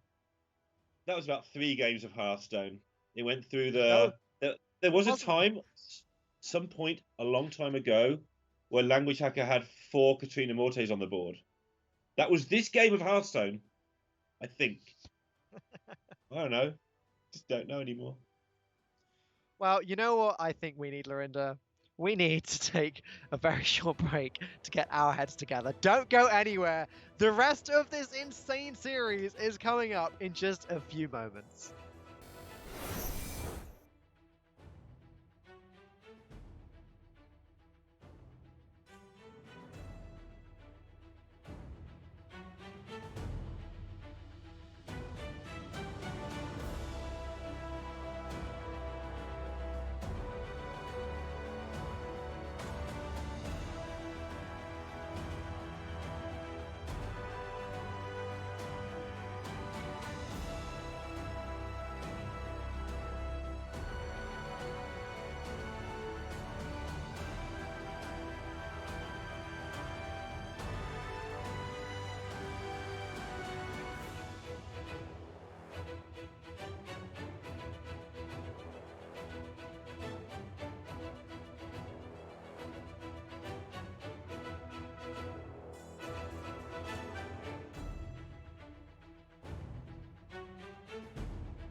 the Hearthstone Global Games. And thank you very much, production. Very kind of you to allow us a 6-minute break there to get over the game that we just experienced together. Us, yourself, Lorinda, me, Twitch chat, and everyone else indeed. But we are going to move on to the next game of the series. The score is 1-1 between Argentina and Canada. We've still got Resurrect Priests alive. We've still got the Dark Warriors alive. And Dear it's going to be the Res Priest versus, okay, the Druid. All right, OTK Druid.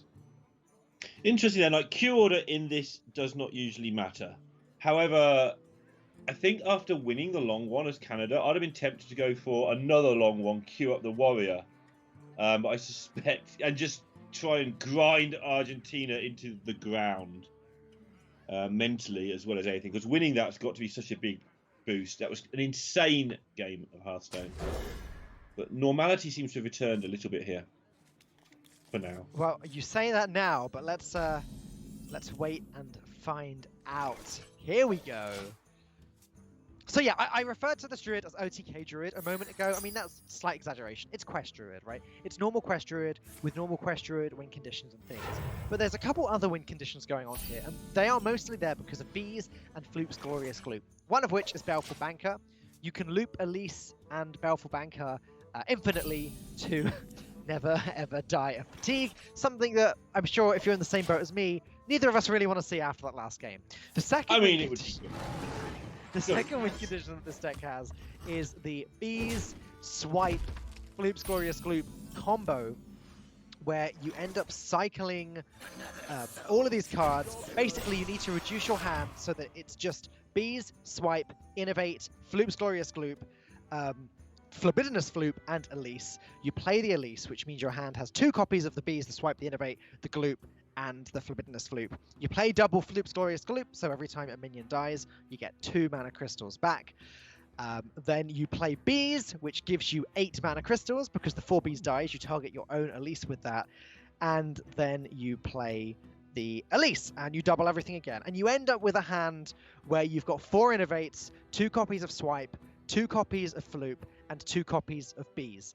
The Floops obviously turn into Elise and keep doubling the hand, and you go Innovate, Innovate, Swipe, Bees, Floop out the Elise again, and go Innovate, Innovate, Swipe, Gloop, Bees, etc., until your opponent's dead, because it's an infinite amount of damage. The only thing that stops you from dealing damage, apart from misplays, is the turn timer. And I was going to say, you were pretty good at the old APM Priest. How does this measure up compared to that in terms of, can you actually physically do it under pressure? If I'd ever won with it, I would tell you. But no, jokes aside, it's the same kind of thing. Like, once you've got the muscle memory down, it's the same. I don't think the damage stacks up quite as quickly as APM Priest did, because the thing with again, the topsy-turvy Priest deck was that you'd very quickly have like 96 attack 4s, then they'd become 192 attack 4s, you know? Like, that was very, very fast. This is just 4 damage easier, per right? cycle. Yes. But each cycle is quite easier. straightforward, whereas Topsy Priest, there were so many things you could just do wrong if you were slightly not paying attention. Whereas this, once you've done the first couple of cycles, it becomes a pattern, an absolute pattern. The difficulty with this one is that your hand has to be exactly 1 Bees, 1 Swipe, 1 Innovate, 1 Floop, 1 Gloop, and 1 Elise. That's it. That's your hand. Because as soon as there's an extra card that's not supposed to be there, it messes up the combo in its entirety. Yeah, at least copies from left to right, fills up 1 wrong card, and then you haven't got enough things for it to keep working. There's a good chance it doesn't go that far. There's a good chance it does as well. Interesting to me they choose this. So I think what we've seen with the Druid decks is the same 25 cards and then pick 5 from a pool of about 10. There's many ways of winning. And for me, picking the complicated, annoying one is the one that's most likely to mess up in a match situation. Whereas we saw the way that Mexico did it, for instance, without the banker, but just going with Sathnavar, which I can't pronounce anymore, of course. Last game has just broken me. And you don't win on the spot, but you do win because you get a million armor.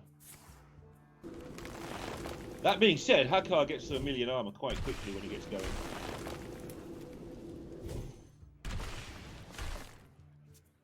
That is true. That is true. It's going to be an interesting one, to say the least. It's not, unless the Baleful Banker combo ends up happening, it's not going to be anything like the previous game, I hope. But you never know with these Nothing. players. This was certainly the group of death, at least when it comes to long control-y decks. Group of death rattles, I've been calling it. That's a good one. I like that. Because we always have a group of death, but this is just a group of death rattles. There is also just the chance the Druid destroys you with value before you play N'Zoth and resurrects, and that's the end of the game. That doesn't seem like it's going to happen, but it's definitely a possibility. Sometimes, but looking at the hands, it probably won't be this time. Perfection.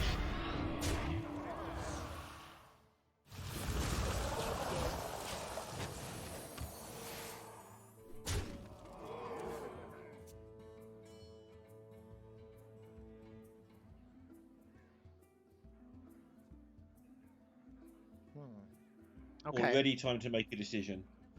It is. I mean, But the Cenarius reason it's a is decision pretty is, fine. is if you play Cenarius now, which is very, very tempting because it's fine, you are committing yourself a lot more down the road to winning with the combo. Okay. Of course, you can get to the situation where you just have a handful of Cenariuses and Zephyruses and just win with huge amounts of value every single turn. Okay. Obviously, you put the combo in there to win with it, but it is a committal move to play Cenarius now.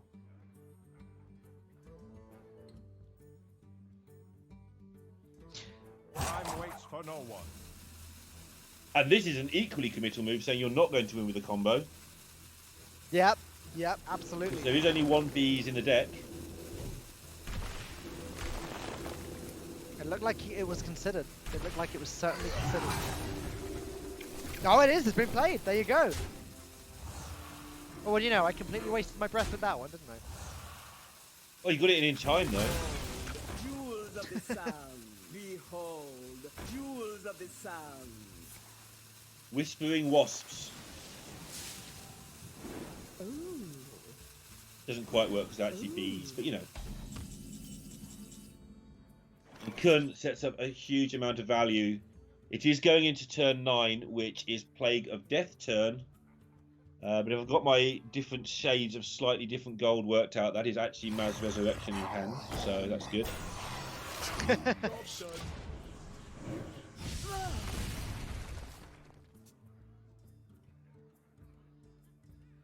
Lots of nice And the tools value- for Language Hacker there. Exactly. Value going out of his ears. Yeah, and what they're thinking of here, if they commit with Cenarius now and it does get Plague of Death, next turn you can play Kun if you want to, although again that is starting to take away from any sort of end game. And just bash them with another large board. Clearly playing the bees was a setup for Cenarius this turn.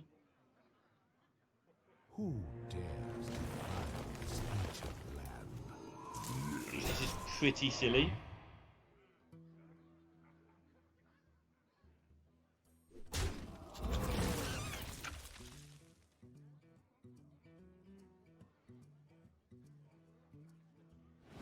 Ooh. And not panicking, just choosing to go for more cards.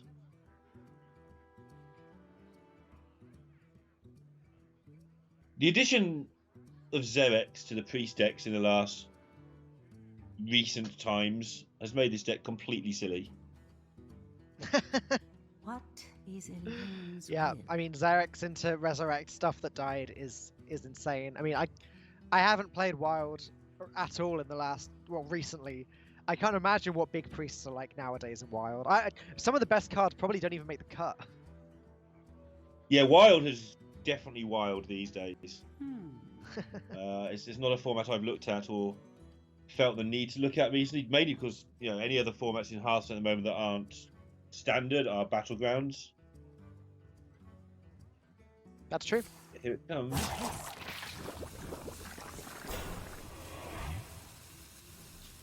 Okay, Well, there's a Ragnaros. That's helpful.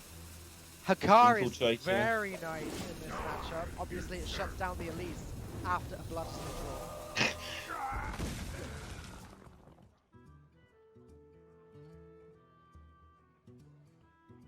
And the Zephyrs, of course.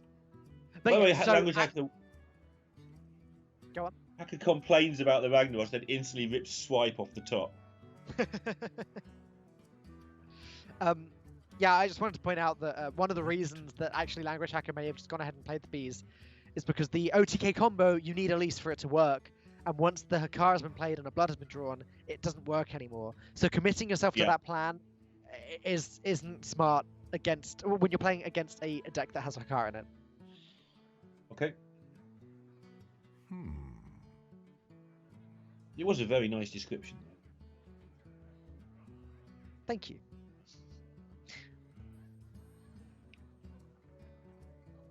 Time waits for no one. This pushes a lot of damage.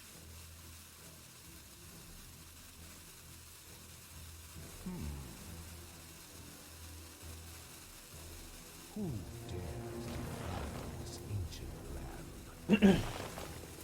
Yep, a lot of the endgame That- stuff gone that's now. like But a- so much damage. Like you mentioned during Swipe as that being the big deal. Like, yeah, of course, we closed the board. That second scenario is being played. The flooped out scenarios. Oh my goodness. And I think they had There's a no discussion Plague there. of Death. Yeah, and I think they had a discussion there about the Plague of Death. Do we think they've got it? And I feel that they deduced it's probably not there. Because Hacker's responses to Eddie were quite brief, and I think they were trying to gauge, look, I think it's not there because, and I think he got the confirmation, I agree with your logic, let's go for it. Because if there is a Plague of Death here, they've used up a lot of their win conditions here.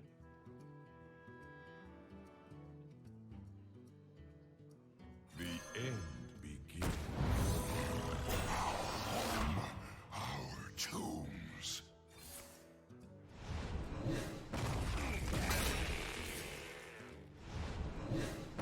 Yeah, I suspect there was just a lot more nuance to this last couple of plays than just making big things and hitting your opponent with them. And look at the amount of stuff that the Priest has had to use. This is very, very one-sided based on the hands alone. I mean, wow, look at that. Nourish or Kun, both available for Language Hacker. Does he want to go big board or does he want to go even more card draw? I mean, card draw has the downside now with Hakar having been played. There's a blood in the deck and there's already a Nourish in the hand. So I do like the Kun myself. As long as Druid of the Claw isn't a lethal. I Oh, don't that's true. think it is. I hadn't even thought about that. But it's in conjunction with Starfall. Oh, There is a lot of damage available here.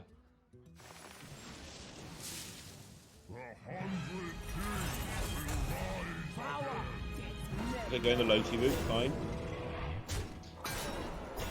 just taking that Druid of the Claw for a lethal in a future turn makes a lot of sense, actually.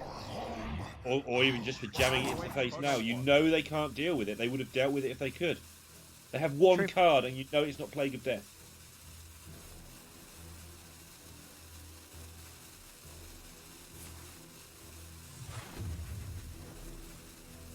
There it is for next turn.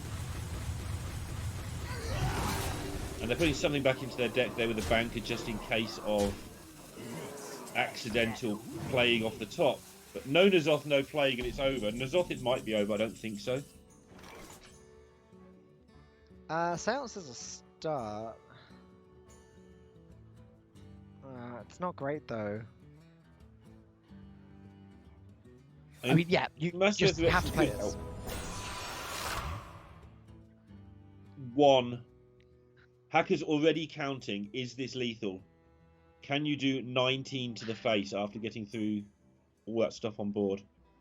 I guess for Nalgudan, I guess he has to Seance the Cartoon. But it's not enough. No, it's not enough to win even if he does that. Okay, hold it back. 21. Hope for a N'Zoth and then Seance that.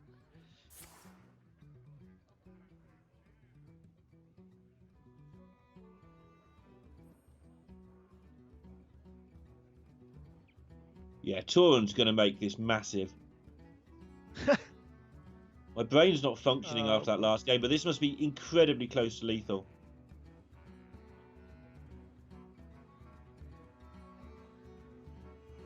Language Hacker's face sums up how I look right now. I wonder.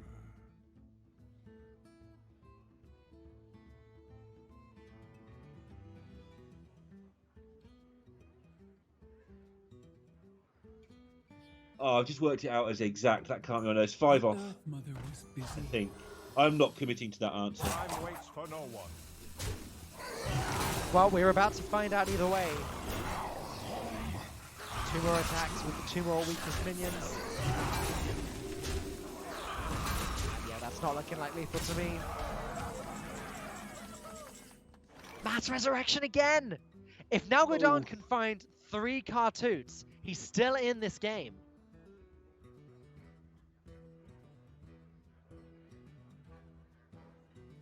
Yeah, that's all they've got, so they might as well throw it out there and see what happens. That's Same not good again. enough, is it? Thanks for the easy question. I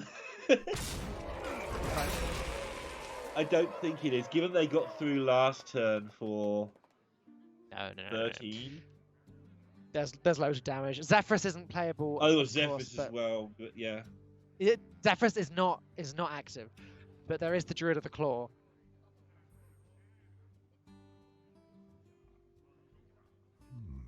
I wonder. I think last turn came to something like 16 available to face. This is a very similar setup. I admit I am not adding this up right now. I'm just going off feel. I think it's lethal. Yep, that'll do it. Language Hacker gets there in the end, does take the second win of the series with the Druid. Resurrect Priest from Argentina is struggling big time at the moment. And they're going to have to get through Warrior if they're going to win this. They've got a chance because they've got the Druid, which should get through the Warrior, and then we get the magic that everybody loves. Especially as this tournament finishes around the magic of Christmas with Warrior versus Priest. Right, absolutely. So does Warrior Neckathune the wild. Warrior as well. We're going to be seeing that right now. It's Warrior versus Druid. Oh, it is the Mechathune. Yeah. It's the only deck remaining now for Language Hacker. And again, Nalgodon's Priest runs Hikar. Yep. So Language Hacker really needs to win this matchup. Yes, because the Hakar is messy. We saw in the previous round as well. There's lots of other ways you can mess with the Warrior that aren't Hakar. The Warrior does get there when you're still on about 10 cards, so you've got a 1 in 3 chance of not even drawing Hakar. But we did say you can get in the way quite a lot with Harrison and just general annoying things. But first they've got to get it done with the Druid.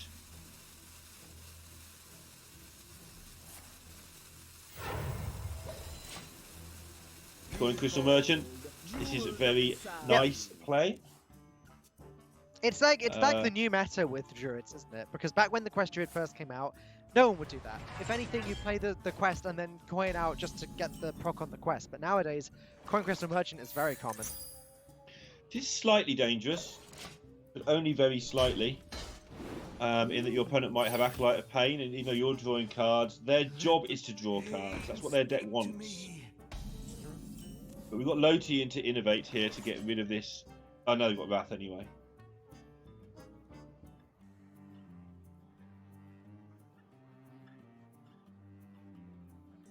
Obviously, Innovate being just a quest ticker-upper.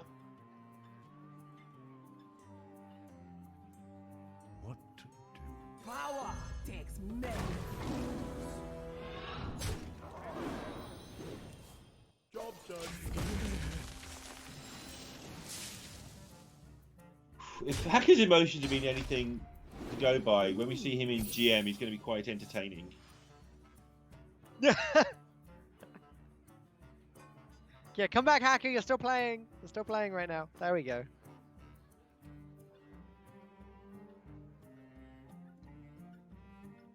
He's very angry about his Acolyte being traded into. Yeah. But also, maybe he's angry that he could have expected that. Like, are Nugget and PNC going to put the 1-4 on the board without the way to remove the Acolyte?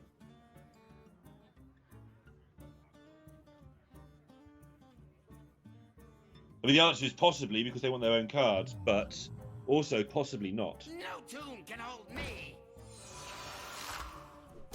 No tune can hold me.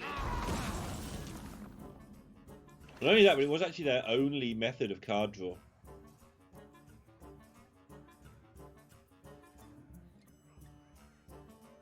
Do you hit your opponent here or not? Point being, Very good question. Very you good question. don't want them to draw cards for the sake of 1 damage. He's actually going to do it. He's going to hit. Well, it's for the 2 damage as it happens. So yeah, as you were quite eloquently saying, now that Language Hacker has taken damage, that Battle Rage in the hand is active. And we've seen games with this Mechathune deck where Language Hacker has not been able to draw because he hasn't taken damage and it's just armored up. So that is actually that is a slight point in his favor at the moment. It is, however, his only form of card draw. The bees. No tune can hold me. Oh. I guess they've got no-ish, so they need to do this. I'd be very tempted not to allow this, but I could see the Battle Rage. And no-ish is so huge.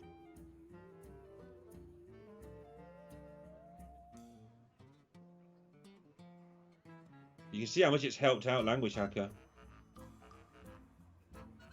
Actually giving him things to do for the next couple of turns. Yep.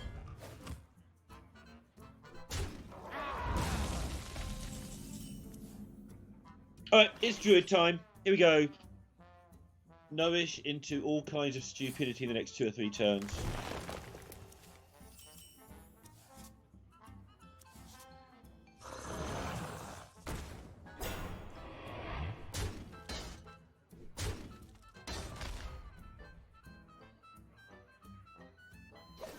And it gets out of control so quickly from about this point onwards.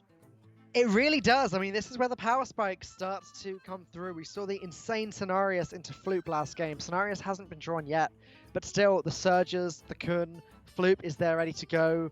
Whenever Nalkudan decides to play a second copy of a minion, there's a lot available for him. And Language Hacker on the other side, he is going to struggle to even clear this board. Like, Whirlwind or Warpath into Shield Slam, I think gets there. Doesn't quite get there. It's not pretty. And also then you haven't got a Whirlwind and a Shield Slam anymore for the real minions that are coming up behind. I wonder. Right. Which Warpath is making this decision even harder. is still not good enough, actually. Warpath Ziliax doesn't get enough. It's one mana short, or 1 damage short.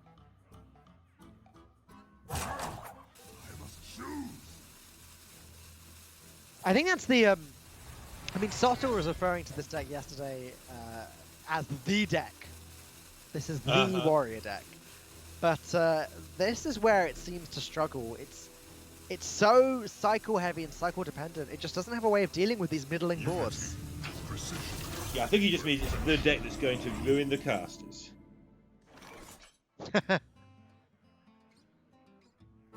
Right, how much do you want to put down? I want to know Ace's Surge on the board, force them to brawl. Personally.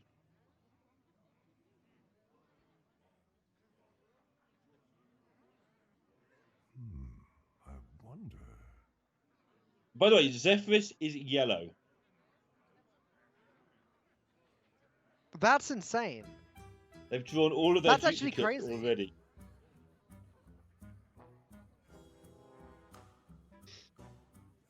It's also incredibly relevant because if 1 wide board sticks, a Bloodlust just wins the game. Just an instant bloodlust for lethal, yeah, exactly. And Language Hacker is likely to let these boards stick because there's no way that he thinks that Zephyrus is a real threat. Yep. Time waits for no one. So it's going to be Oasis Surges. If there's no brawl, you win the game. If there is a brawl, you do it again. You go Oasis Surge it into backup Oasis Surger, probably. Yeah. Which are even bigger. The 5/6 Oasis Surgers are out of Warpath range as well.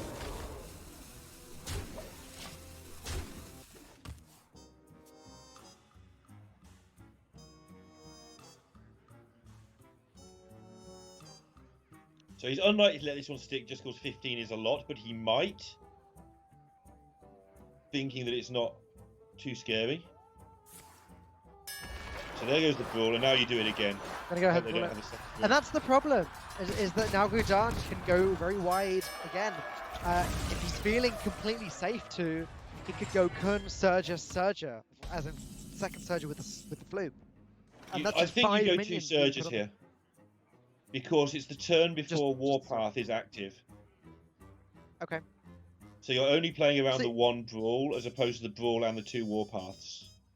So you're not squeezing in the Kun with your play. No, I think I save that in case it all somehow goes horribly wrong with the second brawl, and then I go Kun and stuff the turn after.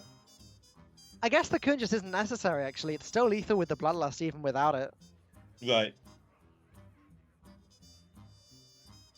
Your wish is my suggestion.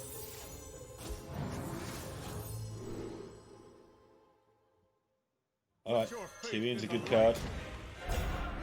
It's easy with card division to say the other play wins, but I felt that you had enough backup with Kun and then Hidden Oasis afterwards to say, we've asked you 2 questions, now can you answer the big boys? But this is clearly perfectly safe. There's no silence effect. Lots of damage will come from this Tyrion. I wonder.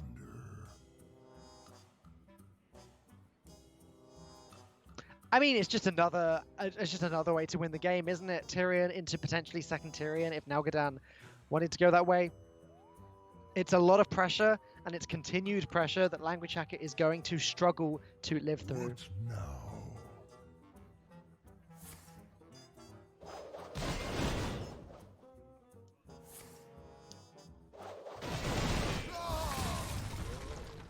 A Warpath is great and all, but it still leaves Tyrion alive. That's 6 more damage going to the face. Yeah, but it's not 15, but the 15 will come later.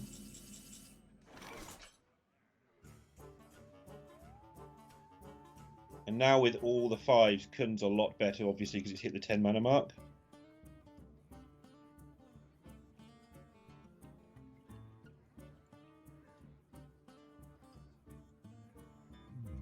I wonder. And honestly, this game now for Argentina, I feel is all about not throwing. Just work out which ways work for you. This is nice.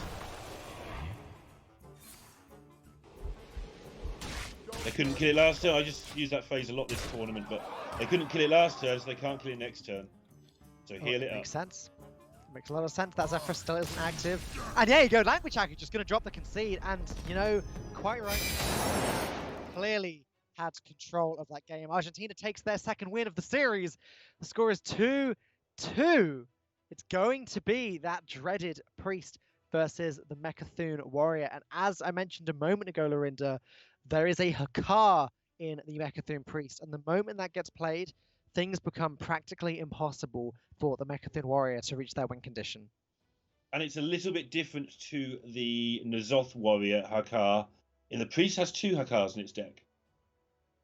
It always has the Xerx as well to get the ball rolling. Really a very good version, but well, it's then there's a off bit of to help. bring it back. Like and then the So- Master Directions to bring it back. Like there's lots of ways Exactly. that the Priest can duplicate the N'Zoths.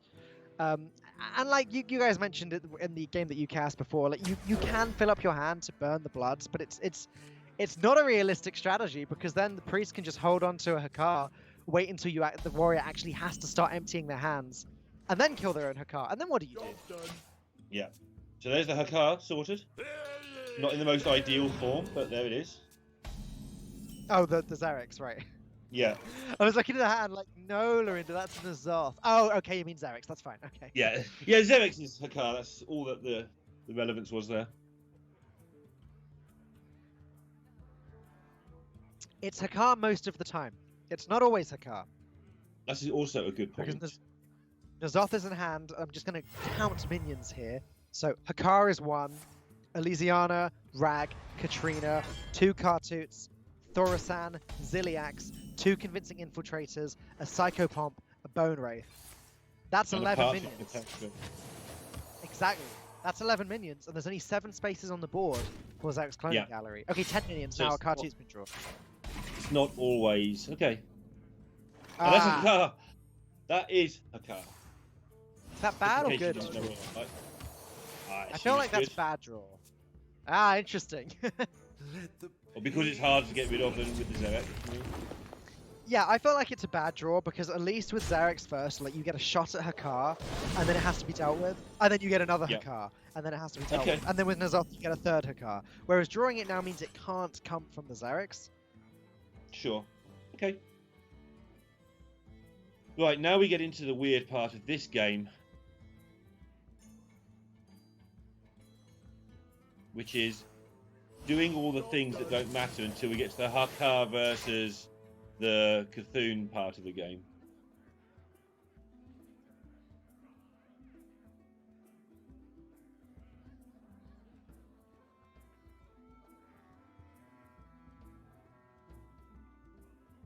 Just a reminder, I haven't done one for a while, that this is Canada versus Argentina, so Language Hacker is talking to Eddie. Now Gaiden is talking to PNC. Yep. In case you thought they were both going just as mad as us after that Prisma. Also, as you will have noticed on the screen, it does say previously recorded in the bottom right corner. The game happened over the course of the week. The reason we're doing that with Hearthstone Global Games this year is so that the games can take place whenever is convenient for the players, etc. And we can now show you the games in a more coherent order, so we can complete each group one by one, rather than like last year where we seemed to show the games at random. It makes more sense this way. And we are casting live. While the game is previously recorded, we're casting live. This is the first time we've seen the games. We don't know the scores, etc., etc.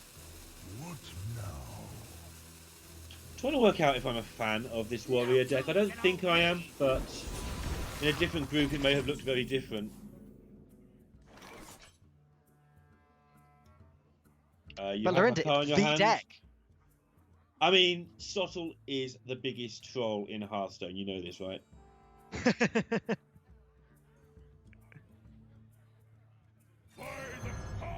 Yeah. You know it now if you didn't before.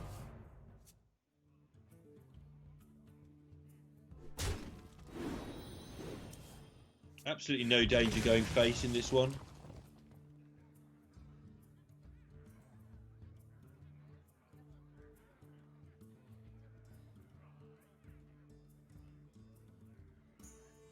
Mechathune decks are so difficult to play accurately, and they really matter. Like mistakes in some decks, like Shaman, don't matter at all. Because, well, they matter a bit, but you can still just win. But missing an entire card draw that's presented to you can make a huge difference in a Mechathune deck. It's quite literally be a race at the end a lot of the time. Again, forgetting the Hakar for now, because at the end of the game, that's just going to be the difference maker most likely. In terms of all the subplots, getting there quickly, etc., etc. The quicker you get there, the less likely your opponent has the Hakar.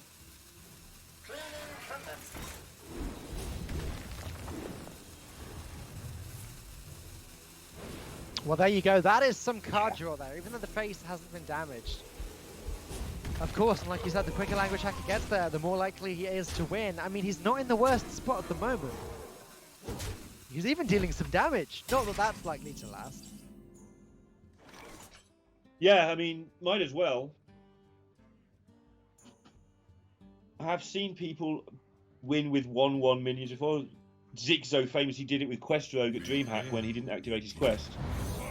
In the very original Quest Rogue days, when you literally just had 1/1s. There's like 7 1/1s kill somebody really quick.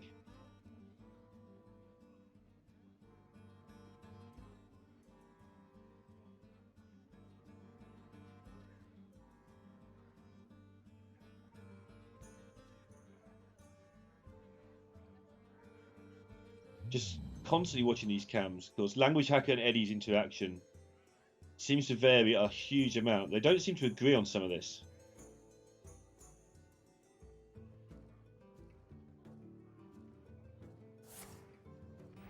But I've never seen Eddie ever get even slightly ruffled, no matter winning, losing, or whatever.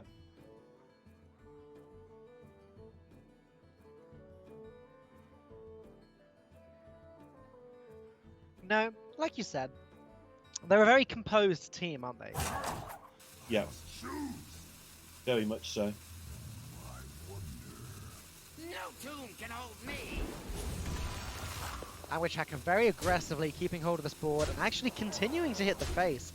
Is he actually trying to win that way? I believe so, because otherwise he'd be protecting the armor. True. Even allowing that Thorasant to go off. The advantage to dealing lots of damage, of course, is that if the card does get played, there is a chance, albeit a very small one, that it actually starts to kill Nalgudan instead. What is illusion's Yeah. will? Also, if you've got a big board, the Hakar can be a little awkward because you can fill your hand up to 10 and keep it there while you have the control of the board. The second you haven't got the board, that all just goes to nonsense and you lose in a second, but...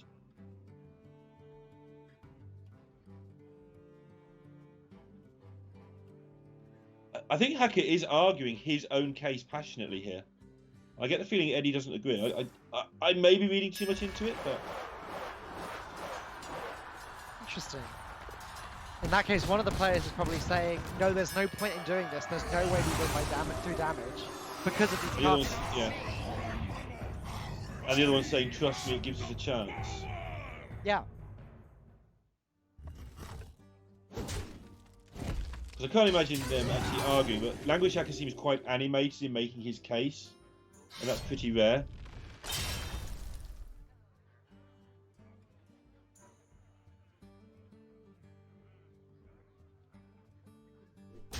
Obviously Zephyr's not active yet, but that's another thing that does matter later on.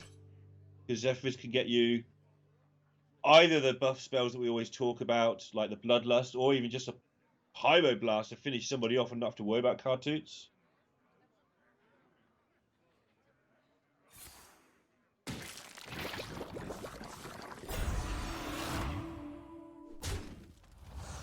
But that's the end of that fun and games.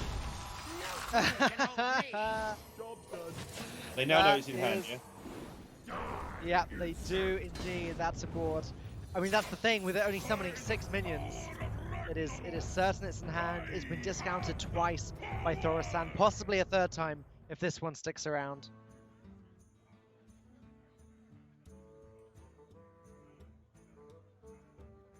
And it may be that's what the discussion was about, actually, is what is in hand. Would they play Thorasant? Wouldn't they play Thorasant? Blah, blah, blah.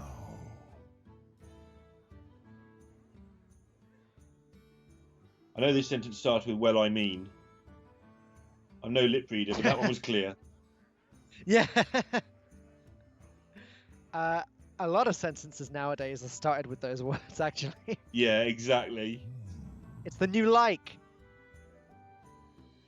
Well, I mean, I guess so. There is still a game of Hearthstone going on here, but we are kind of waiting for the interplay at the end. Now the excitement of trying to kill the priest is over. Yeah. At least for the time being. Well, it's now a question as to how quickly can Language Hacker draw the rest of the deck. Yeah. All of his cards. But unfortunately for Language Hacker, Nalgudan has a Hakar and a Light Bomb in the hand. But then on the other side of things, it is possible that Language Hacker could just keep his hand full, burn the blood, then empty his hand. Though that plan is always very risky. Wow, Language Hacker is very passionately arguing now. He's been like this for like 3 or 4 turns. He's getting more and more strong, yeah. And I can't imagine what it would be about. The fact that Hakar into Light Bomb is an option now it just means as soon as Nalgudan wants to pull that trigger, be it now or be it when Language Hacker has 9 cards or less total, then that's it. That just wins the game. Yeah, that was the, well, what do we do about this? Job done.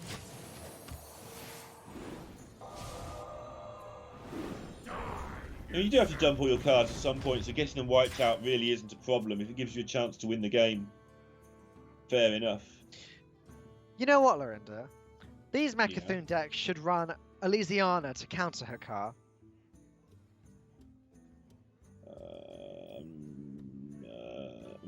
I'm so confused.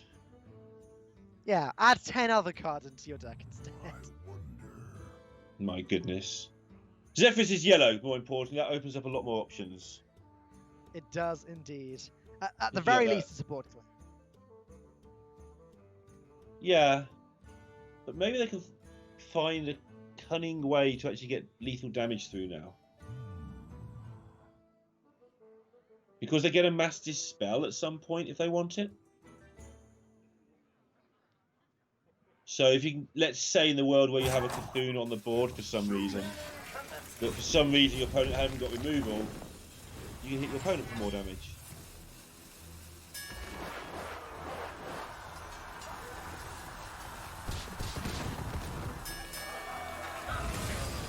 Kit Kat slide. Good brawl.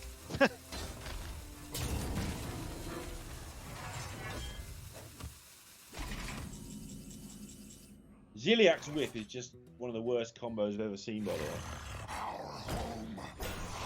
Ziliak is just so much worse without the Divine Shield, turns out. It's true. It's true. But then even then, 5 mana, 3/2 rush with lifesteal, clearly it's good enough, or it wouldn't be running this warrior deck. Second Voodoo Doll, so at least one can be played to instantly remove a minion now. Yeah.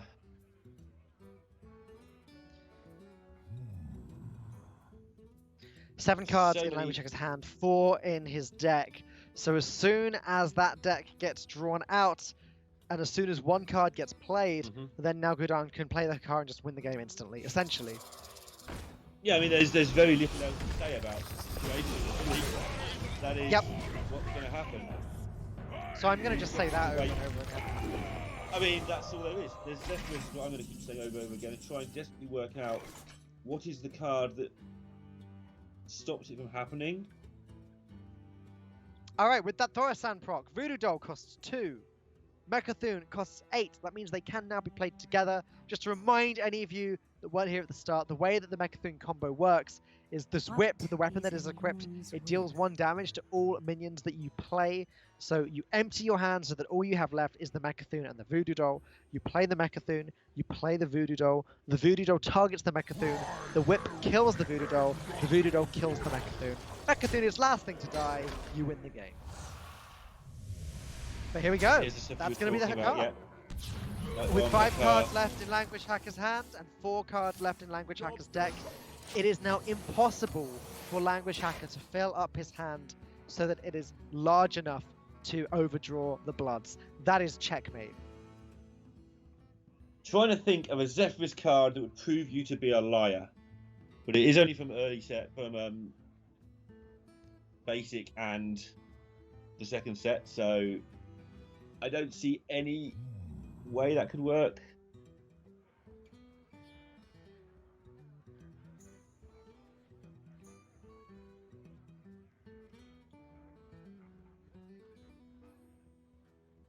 There isn't a card that silences all cards in your deck. That's what they need right now.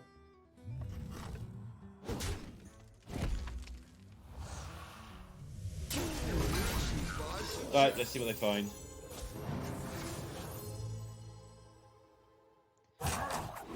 Okay, Tyrion is a body without a divine shield.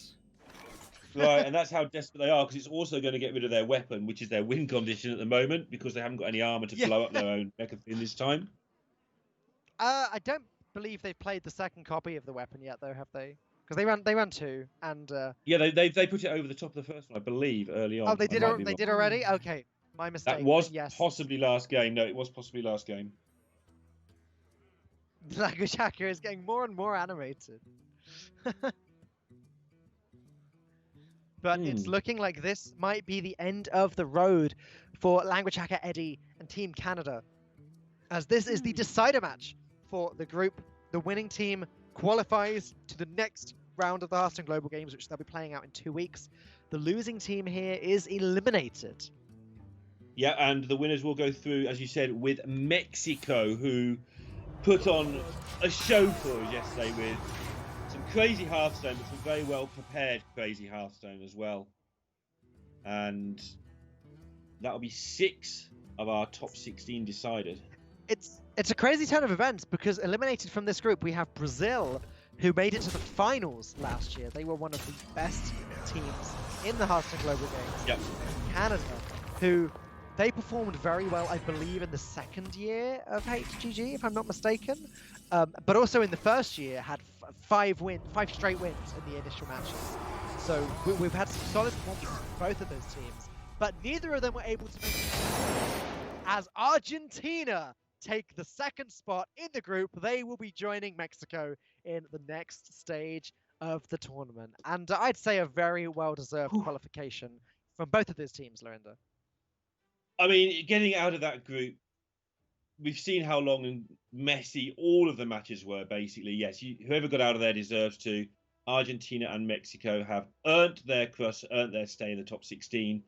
And I think I'm just about done with that group. I don't know about you. I think it's time to go to a different group of all sorts. just about done with that group. I believe that they do resubmit deck lists for the next phase of the tournament, so we'll see what they come up with next. But there we go. That is Group C finished. We are now going to move on to Group D, and Group D is a cool one. We've got the United States, we've got Hong Kong, we've got the Netherlands, and we've got Chinese Taipei. The first of the initial matches is going to be the United States up against Netherlands, which Derek and myself will be bringing you in just a few moments, so do not go anywhere. Group D of the Hearthstone Global Games starts now.